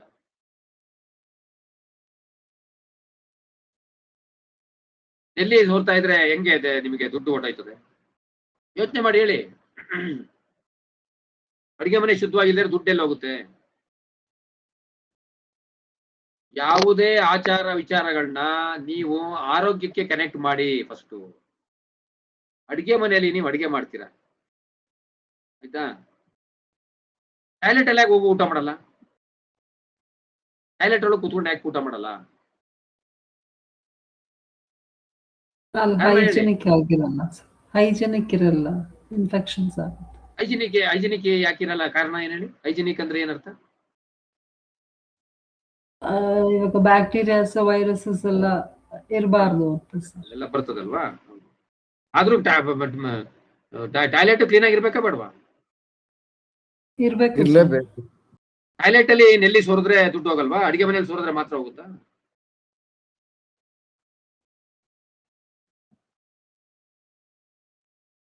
ನಿಮ್ಗೊಂದು ಒಳ್ಳೆ ಸೀಕ್ರೆಟ್ ಹೇಳ್ತೀನಿ, ಅದು ಸ್ವಲ್ಪ ಏನು ಅಸಂಬದ್ಧ ಅನ್ಕೋಬೇಡಿ. ನೀವು ಊಟ ಮಾಡ್ಬೇಕಾದ್ರೆ ಕೈ ತೊಳಿದೆ ಊಟ ಮಾಡದೇ ಇದ್ರೂ ಪರವಾಗಿಲ್ಲ. ಬಟ್ ನೀವು ನಿತ್ಯ ಕರ್ಮ ಬೆಳಿಗ್ಗೆ ಕ್ಲೀನ್ ಮಾಡ್ಕೋತಿರಲ್ಲ, ಅವಾಗಂತೂ ನಿಮ್ ಕೈ ಕ್ಲೀನ್ ಆಗೇ ಇರ್ಬೇಕು. ನಮ್ಮಲ್ಲಿ ಮೆಡಿಕಲ್ ಸಿಸ್ಟಮ್ ಅಲ್ಲಿ ಮೆಥಡ್ ಇದಾವೆ. ಬಾಯಲ್ಲಿ ಟ್ಯಾಬ್ಲೆಟ್ ತಗೊಳ್ಳೋದು ಇದೆ, ಇಂಜೆಕ್ಷನ್ ಕೊಡೋದು ಇದೆ, ಮತ್ತೆ ಗುಪ್ತಾಂಗಗಳಿಂದನೂ ಮೆಡಿಸಿನ್ ಕೊಡೋದಿದೆ. ಇದು ನಿಮಗೆ ಗೊತ್ತಿದೆಯೋ ಗೊತ್ತಿಲ್ಲ. ಸಪೋಸಿಟ್ರಿ ಅಂತ ಹೇಳ್ತಾರೆ, ಅದನ್ನ ಗುದದ್ವಾರದಿಂದ ಮೆಡಿಸಿನ್ ಕೊಡ್ತಾರೆ. ಪೆಸರೀಸ್ ಅಂತ ಇದೆ, ಅದು ಸ್ತ್ರೀಯ ಜನನಾಂಗದಿಂದ ಮೆಡಿಸಿನ್ ಕೊಡ್ತಾರೆ. ಈ ಜಾಗಗಳಿಂದ ಕ್ರಿಮಿಗಳು ಡೈರೆಕ್ಟ್ ಆಗಿ ಬ್ಲಡ್ ಎಂಟರ್ ಆಗುತ್ತೆ. ಬಾಯಿಂದ ಆದ್ರೆ ಡೈರೆಕ್ಟ್ ಆಗಿ ಬ್ಲಡ್ ಎಂಟರ್ ಆಗಲ್ಲ, ಅರ್ಥ ಮಾಡ್ಕೊಳ್ಳಿ ದಯವಿಟ್ಟು. ಅಡಿಗೆ ಮನೆಗಿಂತ ಟಾಯ್ಲೆಟ್ ಕ್ಲೀನ್ ಆಗಿರ್ಬೇಕು. ಯಾಕೆಂದ್ರೆ ಈಗೆಲ್ಲ ಟಾಯ್ಲೆಟ್ ನೀವು ಒಳಗೆ ಇರ್ತದೆ. ನಿಮ್ಮ ಕೈ ಟಾಯ್ಲೆಟ್ ಅಲ್ಲಿ ಸ್ವಚ್ಛ ಮಾಡ್ಬೇಕಾದ್ರೆ ಬಹಳ ನಿಮಗೆ ಕೈ ಕ್ಲೀನ್ ಆಗಿರ್ಬೇಕು. ಅಲ್ಲಿ ನಿಮ್ಮ ಉಗುರು ನಿಮ್ಮ ಕೈಯಲ್ಲಿ ಕೊಳಕಿದ್ರಾಗ ನಿಮ್ಮ ಕೈಲಿರೋ ಕೊಳಕೆ ನಿಮ್ ದೇಹದೊಳಗೆ ಎಂಟರ್ ಆಗುತ್ತೆ. ಇದು ತಿಳ್ಕೊಳ್ಳಿ ದಯವಿಟ್ಟು. ನೀರು ಬೀಳ್ತಾನೆ ಇದ್ರೆ, ಬಿದ್ದಿದ್ದು ನೀರು ಅಲ್ಲೇ ಬೀಳ್ತಾ ಇದ್ರೆ, ಆ ತೇವಾಂಶ ಇದ್ದಾಗ ಅಲ್ಲಿ ಬ್ಯಾಕ್ಟೀರಿಯಾ ಹಂಗೆ ಬದುಕಿರ್ತವೆ. ಮತ್ತೆ ಪಾಚಿ ಕಟ್ಟಿದ್ರೆ ಮತ್ತೆ ಇನ್ನೂ ಬ್ಯಾಕ್ಟೀರಿಯಾ ಬೇರೆ ಬೇರೆ ಬೆಳೀತವೆ. ನೀವು ಫುಡ್ ಐಟಮ್ ಏನೋ ಮಾಡಿ ಇಟ್ಟಿರ್ತೀರ, ಅಲ್ಲಿ ಮುಚ್ಚಿರಲ್ವೋ, ಇಲ್ಲಿಂದ ಅಲ್ಲಿಗೆ ಬ್ಯಾಕ್ಟೀರಿಯಾ ಗಾಳಿಲಿ ಹೋಗ್ತದೆ, ಅಲ್ಲಿ ಕುತ್ಕೊಳ್ಳುತ್ತೆ. ಅದನ್ನ ತಿಂದಾಗ ಏನಾಗುತ್ತೆ ನಿಮ್ಗೆ? ಸದ್ಯಕ್ಕೆ ಏನಾಗಲ್ಲ, ದಿನೇ ಆ ಬ್ಯಾಕ್ಟೀರಿಯಾದಿಂದ ನಿಮಗೆ ಬೇರೆ ಬೇರೆ ರೋಗಗಳು ಶುರುವಾಯ್ತವೆ. ಅನಾರೋಗ್ಯ ಆದಾಗ ಹಾಸ್ಪಿಟ್ಲ್ಗೆ ಹೋಗ್ಬೇಕು, ದುಡ್ಡು ಖರ್ಚು ಮಾಡ್ಬೇಕು. ಅವಾಗೆಲ್ಲ ಇನ್ಶೂರೆನ್ಸ್ ಇರ್ಲಿಲ್ಲ. ಆದ್ರೂ ಆಯ್ತು, ಅನಾರೋಗ್ಯ ಆದ್ರೆ ಎಷ್ಟು ಒಳ್ಳೇದು. ಯಾವಾಗ್ಲೂ ಅನಾರೋಗ್ಯ ಬೀಳ್ತಿದ್ರೆ ಒಳ್ಳೇದಾ? ಇಲ್ಲ ಸರ್, ಅದೆಲ್ಲದಕ್ಕೂ ಅಫೆಕ್ಟ್ ಮಾಡುತ್ತೆ. ಆರೋಗ್ಯವಾಗಿ ಇದ್ಬಿಟ್ರೆ ಮನೇಲಿ ಎಲ್ಲರೂ ಇದನ್ನ ಗೋಲ್ಡನ್ ರೂಲ್ ಬರ್ದಿಟ್ಕೊಳ್ಳಿ. ನಿಮ್ ಮನೇಲಿ ಎಷ್ಟು ಮೆಂಬರ್ ಇದ್ದೀರಿ? 3 ಜನ ಇದ್ದೀರಾ, 5 ಜನ ಇದ್ದೀರಾ, 4 ಜನ ಇದ್ದೀರಾ, 8 ಜನ ಇದ್ದೀರಾ? ಎಲ್ಲಾರ್ದು ಆರೋಗ್ಯಕ್ಕೆ ಫಸ್ಟ್ ಏನು ಶುಚಿತ್ವ ಇರಬೇಕು. ಟೈಮ್ ಟು ಟೈಮ್ ಕ್ಲೀನ್ ಇರಬೇಕು. ಯಾವ್ದು ಸೋಮಾರಿತನ ಮಾಡಬಾರ್ದು. ಫುಡ್ ಕ್ಲೀನ್ ಆಗಿ ತಗೋಬೇಕು. ಊಟ ಮಾಡ್ಬೇಕು, ಹಾಸಿಗೆ ಮೇಲೆ ಕೂತ್ಕೊಂಡು ಊಟ ಮಾಡೋದು. ಅಲ್ಲೇ ಮಲಿಕೋತೀರಾ. ಅಲ್ಲೇ ಮಲಗಬೇಕಾದ್ರೆ ದಿನಪತ್ರ ತಲೆ ಹಾಕಿದಾಗ ಉಸಿರಾಡ್ತೀರಾ. ಆ ಫುಡ್ ಪಾರ್ಟಿಕಲ್ ಅಲ್ಲಿ ಬಿದ್ದಾಗ ಅದ್ರ ಮೇಲೆ ಬ್ಯಾಕ್ಟೀರಿಯಾ ಏನೋ ಬಂದು ಕುತ್ಕೊಂಡು ಬೆಳೀತದೆ. ಅದೆಲ್ಲ ಮೂಗಿಂದ ಒಳಗೆ ದೇಹಕ್ಕೆ ಹೋಗಲ್ವಾ? ಹಾಸಿಗೆ ಮೇಲೆ ಯಾಕೆ ತಿನ್ಬಾರ್ದು ಅಂದ್ರೆ ಅದೇನೆ, ದರಿದ್ರ ಬರ್ತದೆ ಅಂದ್ರೆ ಹಿಂಗೆ ಅನಾರೋಗ್ಯ ಬೀಳ್ತೀರಾ. ನೆಕ್ಸ್ಟ್ ಹಾಸ್ಪಿಟ್ಲ್ಗೆ ಹೋಗ್ತೀರಾ, ದುಡ್ಡು ಖರ್ಚಾಗತ್ತೆ. ದುಡ್ಡು ಅಲ್ತಾನೆ ಖರ್ಚಾಗೋದು. ಎಲ್ಲಿ ನೀರ್ ಬೀಳ್ತಾ ಇದ್ರೆ ದುಡ್ಡು ಹೆಂಗ್ ಖರ್ಚಾಗುತ್ತೆ ಅಂದ್ರೆ ಕೊನೆಗೆ ಅದು ಹಾಸ್ಪಿಟ್ಲ್ ಕರ್ಕೊಂಡು ಹೋಗುತ್ತೆ. ಮನೆ ಯಜಮಾನನೇ ಸತ್ತೋಯ್ತಾನೆ, ಬೀದಿಗೆ ಬರ್ತಾರೆ. ಹೌದಾ ಇಲ್ವಾ? ಇವೆಲ್ಲ ವೈಜ್ಞಾನಿಕವಾಗಿ ಕನೆಕ್ಟ್ ಆಗುತ್ತಾ ಇಲ್ವಾ? ಇದು ಆಗುತ್ತೆ ಸರ್. ನೀವು ಈ ರೀತಿ ಕನೆಕ್ಟ್ ಮಾಡ್ಬೇಕೆ ಹೊರತು ಅಲ್ಲಿ ನೆಲ್ಲಿ ಸೋರ್ತಿದ್ರೆ ಆಯ್ತು. ನೆಲ್ಲಿ ಸೋರ್ತಿದ ತಕ್ಷಣನೇ ಅಯ್ಯೋ ನೆಲ್ಲಿ ಸೋರ್ತಿತ್ತು ಇವತ್ತು, ನನಗೆ 2 ದಿನ ರಿಪೇರಿ ಮಾಡಿಲ್ಲ, ನಂದು 50 ರೂಪಾಯಿ ಹೋಗಿತ್ತು, ನಂದು 500 ರೂಪಾಯಿ ಹೋಯ್ತು, ಅದೆಲ್ಲ ಸುಳ್ಳು. ಸೋರ್ತಿದ್ರೆ ಈಗ ಮೇಲ್ಗಡೆ ಕೆಳಗಡೆ ಒಂದಿರ್ತದೆ, ಅಲ್ಲ ಆಫ್ ಮಾಡಿ ರಿಪೇರಿ ಮಾಡಿಸಿ. ಆಮೇಲೆ ವಿಚಾರ ಕಾನ್ಸೆಪ್ಟ್ ಅದು. ನಾಟ್ ಇದನ್ನೇ ಮೂಢನಂಬಿಕೆ ಅನ್ನೋದು. ನೀವು ವೈಜ್ಞಾನಿಕವಾಗಿ ಲಾಜಿಕಲ್ ಆಗಿ. ಇವಾಗ ಸದ್ಗುರು ಯಾಕೆ ಫೇಮಸ್ ಇವತ್ತು? ಈಶಾ ಫೌಂಡೇಶನ್ ಸದ್ಗುರು ಫೇಮಸ್ ಆಗಿದ್ದಾರೆ. ಯಾಕೆ? ಅವ್ರಿಗೆ ಎಲ್ಲರೂ ಎಂತ IIT ಅವರೆಲ್ಲ ಬಂದು ಕ್ವಶನ್ ಕೇಳ್ತಾರೆ. ಹೌದಾ ಇಲ್ವಾ? IIT ಹುಡುಗರೆಲ್ಲ ಬಹಳ ಇಂಟೆಲಿಜೆಂಟ್ಗಳು, ಬ್ರಿಲಿಯಂಟ್ಗಳಲ್ವಾ?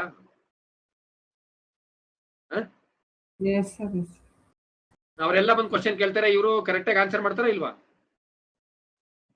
ಮಾಡ್ತಾರೆ ಸರ್. ವೈಜ್ಞಾನಿಕವಾಗಿ ಆನ್ಸರ್ ಮಾಡ್ತಾರೆ, ಪ್ರಾಕ್ಟಿಕಲ್ ಆಗಿ ಆನ್ಸರ್ ಮಾಡ್ತಾರೆ, ಲಾಜಿಕಲ್ ಆಗಿ ಆನ್ಸರ್ ಮಾಡ್ತಾರೆ.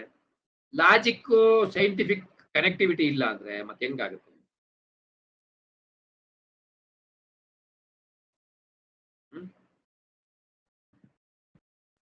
ನೀವು ಒಂದು ಚೈತನ್ಯ, ನೀವು ಒಂದು ಶಕ್ತಿ. ಆತ್ಮಶಕ್ತಿನೇ ಅತ್ಯಂತ ಉನ್ನತವಾದ ಶಕ್ತಿ. ಮೂಲ ಶಕ್ತಿನೇ ಆತ್ಮ. ಅಹಂ ಬ್ರಹ್ಮಾಸ್ಮಿ. ಅದ್ವೈತ ಸಿದ್ಧಾಂತ ಏನ್ ಹೇಳಿದೆ? ಆಯ್ತಿದೆ ಮೇಡಮ್, ಮೂಲ ಶಕ್ತಿ ಯಾವ್ದು ಗೊತ್ತಾಯ್ತು ಈಗ? ಕ್ಲಾಸ್ ಕೊನೆಯಲ್ಲಿ ಹೇಳೋಣ ಅಂತ ಸುಮ್ಮನಾದೆ. ಕೇಳಿಸ್ಲಿಲ್ಲ ಸರ್. ಏನ್ ಕೇಳಿಸ್ತಿಲ್ಲ ಹೇಳಿ ಯಾರಾದ್ರು. ಇಂಪಾರ್ಟೆಂಟ್ ಹೇಳ್ದಾಗ್ಲೇ ಕೇಳಿಸ್ತಿಲ್ಲ ಅಂತೀರ, ನಾನು ಏನ್ ಹೇಳಿ? ಅಹಂ ಯಾವ್ದು ಮೂಲ ಶಕ್ತಿ? ಬ್ರಹ್ಮಾಸ್ಮಿ. ಅದ್ವೈತ ಸಿದ್ಧಾಂತ ಹೇಳಿರೋದೇನು? ಸರ್, ಹೇಳಿ. ಅಹಂ ಬ್ರಹ್ಮಾಸ್ಮಿ ತತ್ವಮಸಿ ಐವಾತ್ಮ ಬ್ರಹ್ಮ ಸರ್ವಂ ಕಲ್ವಿದಂ ಬ್ರಹ್ಮ ಎಲ್ಲ ಸೇರಿದ್ರೆ ನಿಮ್ ಶಿವ. ಈಗ ಅದ್ವೈತ ಸಿದ್ಧಾಂತ ಮಹಾನ್ ಶಂಕರಾಚಾರ್ಯರು ಅವರು ಬರೀ ಕಾಲ್ನಡಿಗೆಲೆ ಇಡೀ ದೇಶನೇ ಸುತ್ತಿದ್ರು, ಆಯ್ತಾ? ಕೇದಾರ್ನಾಥ್ ಹೋಗಿ ಅಲ್ಲಿ 4 ಬಾರಿ ಹೇಳಿ. ಹೌದು, 4 ಬಾರಿ ದೇಶವನ್ನು ಸುತ್ತಿದ್ದಾರೆ. 4 ಪೀಠವನ್ನು ಒಂದೊಂದು ಟೈಮ್ ಒಂದೊಂದು ಪ್ರದಕ್ಷಿಣೆಯಲ್ಲಿ ಕಟ್ಟಿದ್ದಾರೆ. ಅವ್ ಶಕ್ತಿಯಲ್ಲಿ ಬಂತು ಅವ್ರಿಗೆ? ಯಾರಾದ್ರೂ ಇಮ್ಯಾಜಿನ್ ಮಾಡ್ಕೊಳಕಾಯ್ತದ ಆ ಶಕ್ತಿನ? ಕೇವಲ ಯಾವ ಶಕ್ತಿ 36 ಅಂದ್ರೆ 24 ವರ್ಷದಲ್ಲಿ. ಹಾ. 30 ಹೌದು. ಅದು ಆತ್ಮಶಕ್ತಿ, ಆತ್ಮಜ್ಞಾನ. ಆತ್ಮ ಬೇರೆ ಅಲ್ಲ, ಪರಮಾತ್ಮ ಬೇರೆ ಅಲ್ಲ, ಅದೇ ಅದ್ವೈತ ಸಿದ್ಧಾಂತ. ಹಾಗಾಗಿ ನೀವು ಅದೇ ಮೂಲ ಶಕ್ತಿ, ಆತ್ಮಶಕ್ತಿನೇ ಮೂಲ ಶಕ್ತಿ. ಅಲ್ಲಿಂದ ಬಂದ್ರೆ ದಿಕ್ಕು, ಯಾವ ದಿಕ್ಕು ಯಾವ ಫೇವ್ರೇಟು ಅಂತ ನೀವು ನಾನು ಕೇಳಿದೆ, ಯಾರು ಹೇಳಿಲ್ಲ. ಹೆಂಗ್ ಡಿಸೈಡ್ ಮಾಡ್ತೀರಿ ದಿಕ್ಕನ್ನ? ಸರ್ವಾಷ್ಟಕ ವರ್ಗಕ್ಕೆ ಹೋಗ್ಬೇಕು ಎಲ್ಲರೂ. ಸರ್ವಾಷ್ಟಕ ವರ್ಗ ಗೊತ್ತಾನೆ ಎಲ್ಲರಿಗೂ. ಸರ್ವ ಎಲ್ಲ 4 ಸರ್ವಾಷ್ಟಕ ವರ್ಗ ಹೋಗ್ಬಿಟ್ಟು ಯಾವ್ಯಾವ್ದು ಈಸ್ಟು ಅದೆಲ್ಲ ಟೋಟಲ್ ಮಾಡಿ. ಈಸ್ಟ್ ಆದ್ಮೇಲೆ ಸೌತು, ಮೇಷ ಸಿಂಹ ಅಲ್ಲ, ಮೇಷ ಸಿಂಹ ಧನುಸ್ಸು. ಕೇಳಿಸ್ಕೊಳ್ಳಿ, ಮೇಷ ಸಿಂಹ ಧನುಸ್ಸು ಅವ್ 3 ಸರ್ವಾಷ್ಟಕ ವರ್ಗ ಟೋಟಲ್ ಮಾಡಿ. ನೆಕ್ಸ್ಟ್ ವೃಷಭ, ಅದು ಸೌತು. ಅಲ್ಲಿಂದ ಬಂದ್ರೆ ಕನ್ಯಾ ಮತ್ತೆ ಮಕರ, ಎಷ್ಟು ಸೌತು, ಅವನ್ನ 3 ಟೋಟಲ್ ಮಾಡಿ. ಅದಾದ್ಮೇಲೆ ಬೆಸ್ಟ್ ಮಿಥುನ ತುಲಾ ಕುಂಭ, ಅವು 3 ಟೋಟಲ್ ಮಾಡಿ. ನೆಕ್ಸ್ಟ್ ನಾರ್ತ್ ಕಟಕ ವೃಶ್ಚಿಕ ಮೀನ, ಅವು 3 ಸರ್ವಾಷ್ಟಕ ವರ್ಗದ ಪಾಯಿಂಟ್ಗಳು ಟೋಟಲ್ ಮಾಡಿ. ಯಾವುದು ಹೈಯೆಸ್ಟ್ ಇದೆ ಅದು ನಿಮಗೆ ಫೇವರಬಲ್ ದಿಕ್ಕು. ಕುತ್ಕೊಂಡು ಓದಕ್ಕಾಗ್ಬೋದು, ಕುತ್ಕೊಂಡು ವ್ಯಾಪಾರ ಮಾಡಕ್ಕಾಗ್ಬೋದು, ನಿಮ್ಮ ಮನೆ ಡೈರೆಕ್ಷನ್ ಆಗ್ಬೋದು, ಅದು ನಿಮಗೆ ಫೇವರಬಲ್ ದಿಕ್ಕು ಅಂತ. ಅದು ಸಿಗ್ಲಿಲ್ವಾ, ಅಟ್ಲೀಸ್ಟ್ ಸೆಕೆಂಡ್ ಹೈಯೆಸ್ಟ್ ಹೋಗಿ. First 2 is A best. ಇದು ಮಲ್ಲಿಕಾರ್ಜುನ್ ಎಲ್ಲೋದ್ರು, ದಿಕ್ ಬಗ್ಗೆ ಅವ್ರೇನೋ ಕೇಳಿದ್ರು, ಇನ್ನೊಂದೇನೋ ಕೇಳಿದ್ರು, ಎಲ್ಲ ಹೋದ್ರು. ಪ್ರಥಮದಲ್ಲಿ ಮಾತಾಡೋದ್ರಲ್ಲಿ ಜರ್ನಿ ಮಾಡ್ತಾ ಇದ್ದೆ ಸರ್ ಬೈಕ್ ಅಲ್ಲಿ, ಹಾಗಾಗಿ ಮಾತಾಡ್ಲಿಲ್ಲ. ಹೇಳಿ ಸರ್. ಈಗ ಹೇಳಿ ಡೈರೆಕ್ಷನ್ಗೆ ನಾನು ಆಯ್ತಾ, ನಿಮ್ದು ಆಲ್ರೆಡಿ ಡೀಟೇಲ್ಸ್ ಎಲ್ಲ ಹೇಳಿದೆ. ಏನದು ನೆಗೆಟಿವ್ ಎನರ್ಜಿದು, ಉಕ್ಕುಡು ಗಾತ್ರಿದು, ಇನ್ನೊಂದು ಮತ್ತೊಂದು ಎಲ್ಲಾನು ನಾನು ಹೇಳಾಯ್ತು. ಅದು ರಿಪೀಟ್ ಮಾಡಕ್ಕಿಲ್ಲ, 3 ನಿಮಿಷ ಇದೆ. ದಿಕ್ಕು ನಮ್ಗೆ ಬೇಕಾಗಿರೋ ದಿಕ್ ಸೆಲೆಕ್ಟ್ ಮಾಡಕ ಈಗ ಸರ್ವಾಷ್ಟಕ ವರ್ಗ ಹೇಳಿದೀನಿ, ಅದು ಕೇಳಿಸ್ಕೊಂಡಿರ್ತಾನೆ? ಕೇಳಿಸ್ಕೊಂಡೆ ಸರ್, ಚೆನ್ನಾಗಿದೆ. ಚತುರಾಂಶದ ಲಗ್ನ ಯಾವ ದಿಕ್ಕಲ್ಲಿದೆ ಅದು ಆಲ್ಸೋ ಕನ್ಸಿಡರ್ ಮಾಡಬಹುದು. ಚತುರಾಂಶದ ಲಗ್ನ ಮತ್ತೆ ನಿಮ್ಮ ರಾಶಿ ಕುಂಡ್ಲಿಯಲ್ಲಿ 4th ಲಾರ್ಡು, ಅದು ಮನೆಗೆ 4th. 10ನೇ ಲಾರ್ಡು, 10ನೇ ಭಾವ, 10ನೇ ಭಾವ ದಿಕ್ಕು ನಿಮ್ಮ ಕೆಲ್ಸಕ್ಕೆ. ಹೇಳಿ.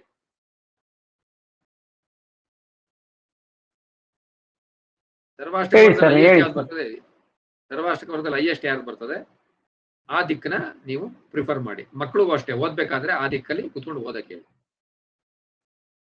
ಜನರಲ್ಲಿ ಉತ್ತರಾಭಿಮುಖವಾಗಿ ಕುತ್ಕೊಂಡೆ ಓದ್ಬೇಕು. ಯಾಕೆ? ಉತ್ತರ ದಿಕ್ಕದ ಯಾವ ಇದು ಏನು ಕುಬೇರ ಗ್ರಹ? ಬುಧ. ಬುಧ. ಉತ್ತರ ದಿಕ್ಕಿಗೆ ಬುಧ ಗ್ರಹ. ಸೊ ಮೆಟೀರಿಯಲಿಸ್ಟಿಕ್ ನಾಲೆಡ್ಜಿಗೆ ನೀವು ಏನ್ ಮಾಡ್ಬೇಕು? ಬುಧ ಇರೋ ದಿಕ್ಕು ಕುತ್ಕೊಂಡು ಓದ್ಬೇಕು. ಆಧ್ಯಾತ್ಮಿಕಕ್ಕೆ ನೀವು ಪೂರ್ವ ಮತ್ತೆ ಈಶಾನ್ಯ ದಿಕ್ಕು ಕೂತ್ಕೋಬಹುದು. ಸೊ ಉಪದಿಕ್ಕುಗಳು ಆಯಾ ಒಳ್ಳೇದಲ್ಲ, ಗೊತ್ತಾಯ್ತಲ್ವಾ? ಅದು ಧೂಮ್ರಾಯ, ಶ್ವಾನಾಯ, ಕರಾಯ ಮತ್ತೆ ಕಾಕಾಯ, ಅವು ಉಪದಿಕ್ಕುಗಳು ಬರ್ತದೆ. ಮುಖ್ಯ ದಿಕ್ಕುಗಳಿಗೆ ಬರೋದು ಎಷ್ಟು ನಂಬರ್ ಅಂದ್ರೆ ಕೊನೆಯಲ್ಲಿ ಏನ್ ಬರ್ಬೇಕು? ಉದ್ದ ಇಂಟು ಅಗಲ ಎಲ್ಲ ಮೆಜರ್ ಮಾಡಿ, ಅದೇನ್ ಲೆಕ್ಕಾಚಾರ ಅದನ್ನ ಹೇಳಿ. ಏನಂತ ಲೆಕ್ಕಾಚಾರ? ಉದ್ದ ಇಂಟು ಅಗಲ ಮಾಡಿ, ಉದ್ದ ಇಂಟು ಅಗಲನ ಗುಣಿಸಿ ಬರ್ತಕ್ಕಂಥ ಸಂಖ್ಯೆ ಕ್ಷೇತ್ರಫಲ ಸರ್. ಅದು ಹೌದು. ಕ್ಷೇತ್ರಫಲ ಏನ್ ಮಾಡ್ಬೇಕು? ಆ ಕ್ಷೇತ್ರಫಲವನ್ನ 9ರಿಂದ ಗುಣಿಸಿದ್ರೆ ಆಯ ಬರುತ್ತೆ ಸರ್. ಅಲ್ಲ, 9ರಿಂದ ಗುಣಿಸಿ 8ರಿಂದ ಭಾಗಿಸಿದ್ರೆ ಆಯ ಬರುತ್ತೆ. ಅದೇ ರೀತಿಯಲ್ಲಿ ಒಂದೊಂದಕ್ಕೂ 9 ಅದೇ 9 ಗ್ರಹಗಳ ಇರೋದು ಅದನ್ನ ಭಾಗ ಮಾಡಿದ್ರು 9 ಗ್ರಹಗಳಿಗೆ ತಾನೆ ಸರ್ ಸ್ಥಳವನ್ನ ಕ್ಷೇತ್ರಫಲವನ್ನ ಭಾಗ ಮಾಡೋದು. ಆಯ್ತು ಆಯ್ತು. ಅವಾಗ ಏನ್ ಬರ್ಬೇಕು ಹೇಳಿ? ಆ ಕ್ಷೇತ್ರಫಲ ಸಂಖ್ಯೆ 1 ಬಂದ್ರೆ ಶೇಷ, 1 ಬಂದ್ರೆ ಧ್ವಜಾಯ, 2 ಬಂದ್ರೆ ಧೂಮ್ರಾಯ, 3 1ರಿಂದ ಹಾ 8. ಸರ್ 1ರಿಂದ 8 ಹೌದು. ಯಾವ್ಯಾವ್ದು ಬಂದ್ರೆ ಅದು. ಹೌದು. ಕ್ಷೇತ್ರಫಲ ಅದೇ ರೀತಿ ಅಂದ್ರೆ 30-40 ಸೈಟು. ಎಷ್ಟು ಕ್ಷೇತ್ರಫಲ? 1200 ಸ್ಕ್ವೇರ್ ಫೀಟ್. ಇದು ಬಂದು ಸೈಟ್ಗೆ, ಅದ್ರೊಳಗಡೆ ಹೌದು. ಮನೆಗೆ ಲೆಕ್ಕ ಹಾಕ್ಬೇಕು ಯಾವತ್ತು ಆಯನ, ಸೈಟ್ಗಲ್ಲ. ಹೌದು. ಅದೆಲ್ಲರೂ ತಿಳ್ಕೊಳ್ಳಿ ದಯವಿಟ್ಟು. ಅಲ್ಲಿ ಮನೆ ಎಷ್ಟು ಕಟ್ತೀರಾ ಅವಾಗ ಮೆಜರ್ಮೆಂಟ್ ಹೆಚ್ಚು ವ್ಯತ್ಯಾಸ ಆಗುತ್ತೆ. 40-60 ಸೈಟ್ಗೆಲ್ಲ ಮಾಡೋದು. 30-40-40-60 ಸೈಟ್ ಒಳಗಡೆ ಕಟ್ಟಡ ಎಷ್ಟು ಬರುತ್ತೆ ಹೌದು. ಅಲ್ಲಿಗೆ ನೀವು ಮೆಜರ್ಮೆಂಟ್ ಮಾಡ್ಬೇಕು. ಸರಿನಾ? ಹೌದು. ಸೈಟ್ ಮಾಡ್ಕೊಂಡು ಕೂತ್ಕೊಳ್ತಾರಲ್ಲ. ಇನ್ನ ಮಿಕ್ಕಿದೇನಿದ್ರು ನಾಳೆ ಡಿಸ್ಕಸ್ ಮಾಡೋಣ. Okay sir. ಓಕೆ. ಒಳ್ಳೇದಾಗ್ಲಿಲ್ಲ. Thank you.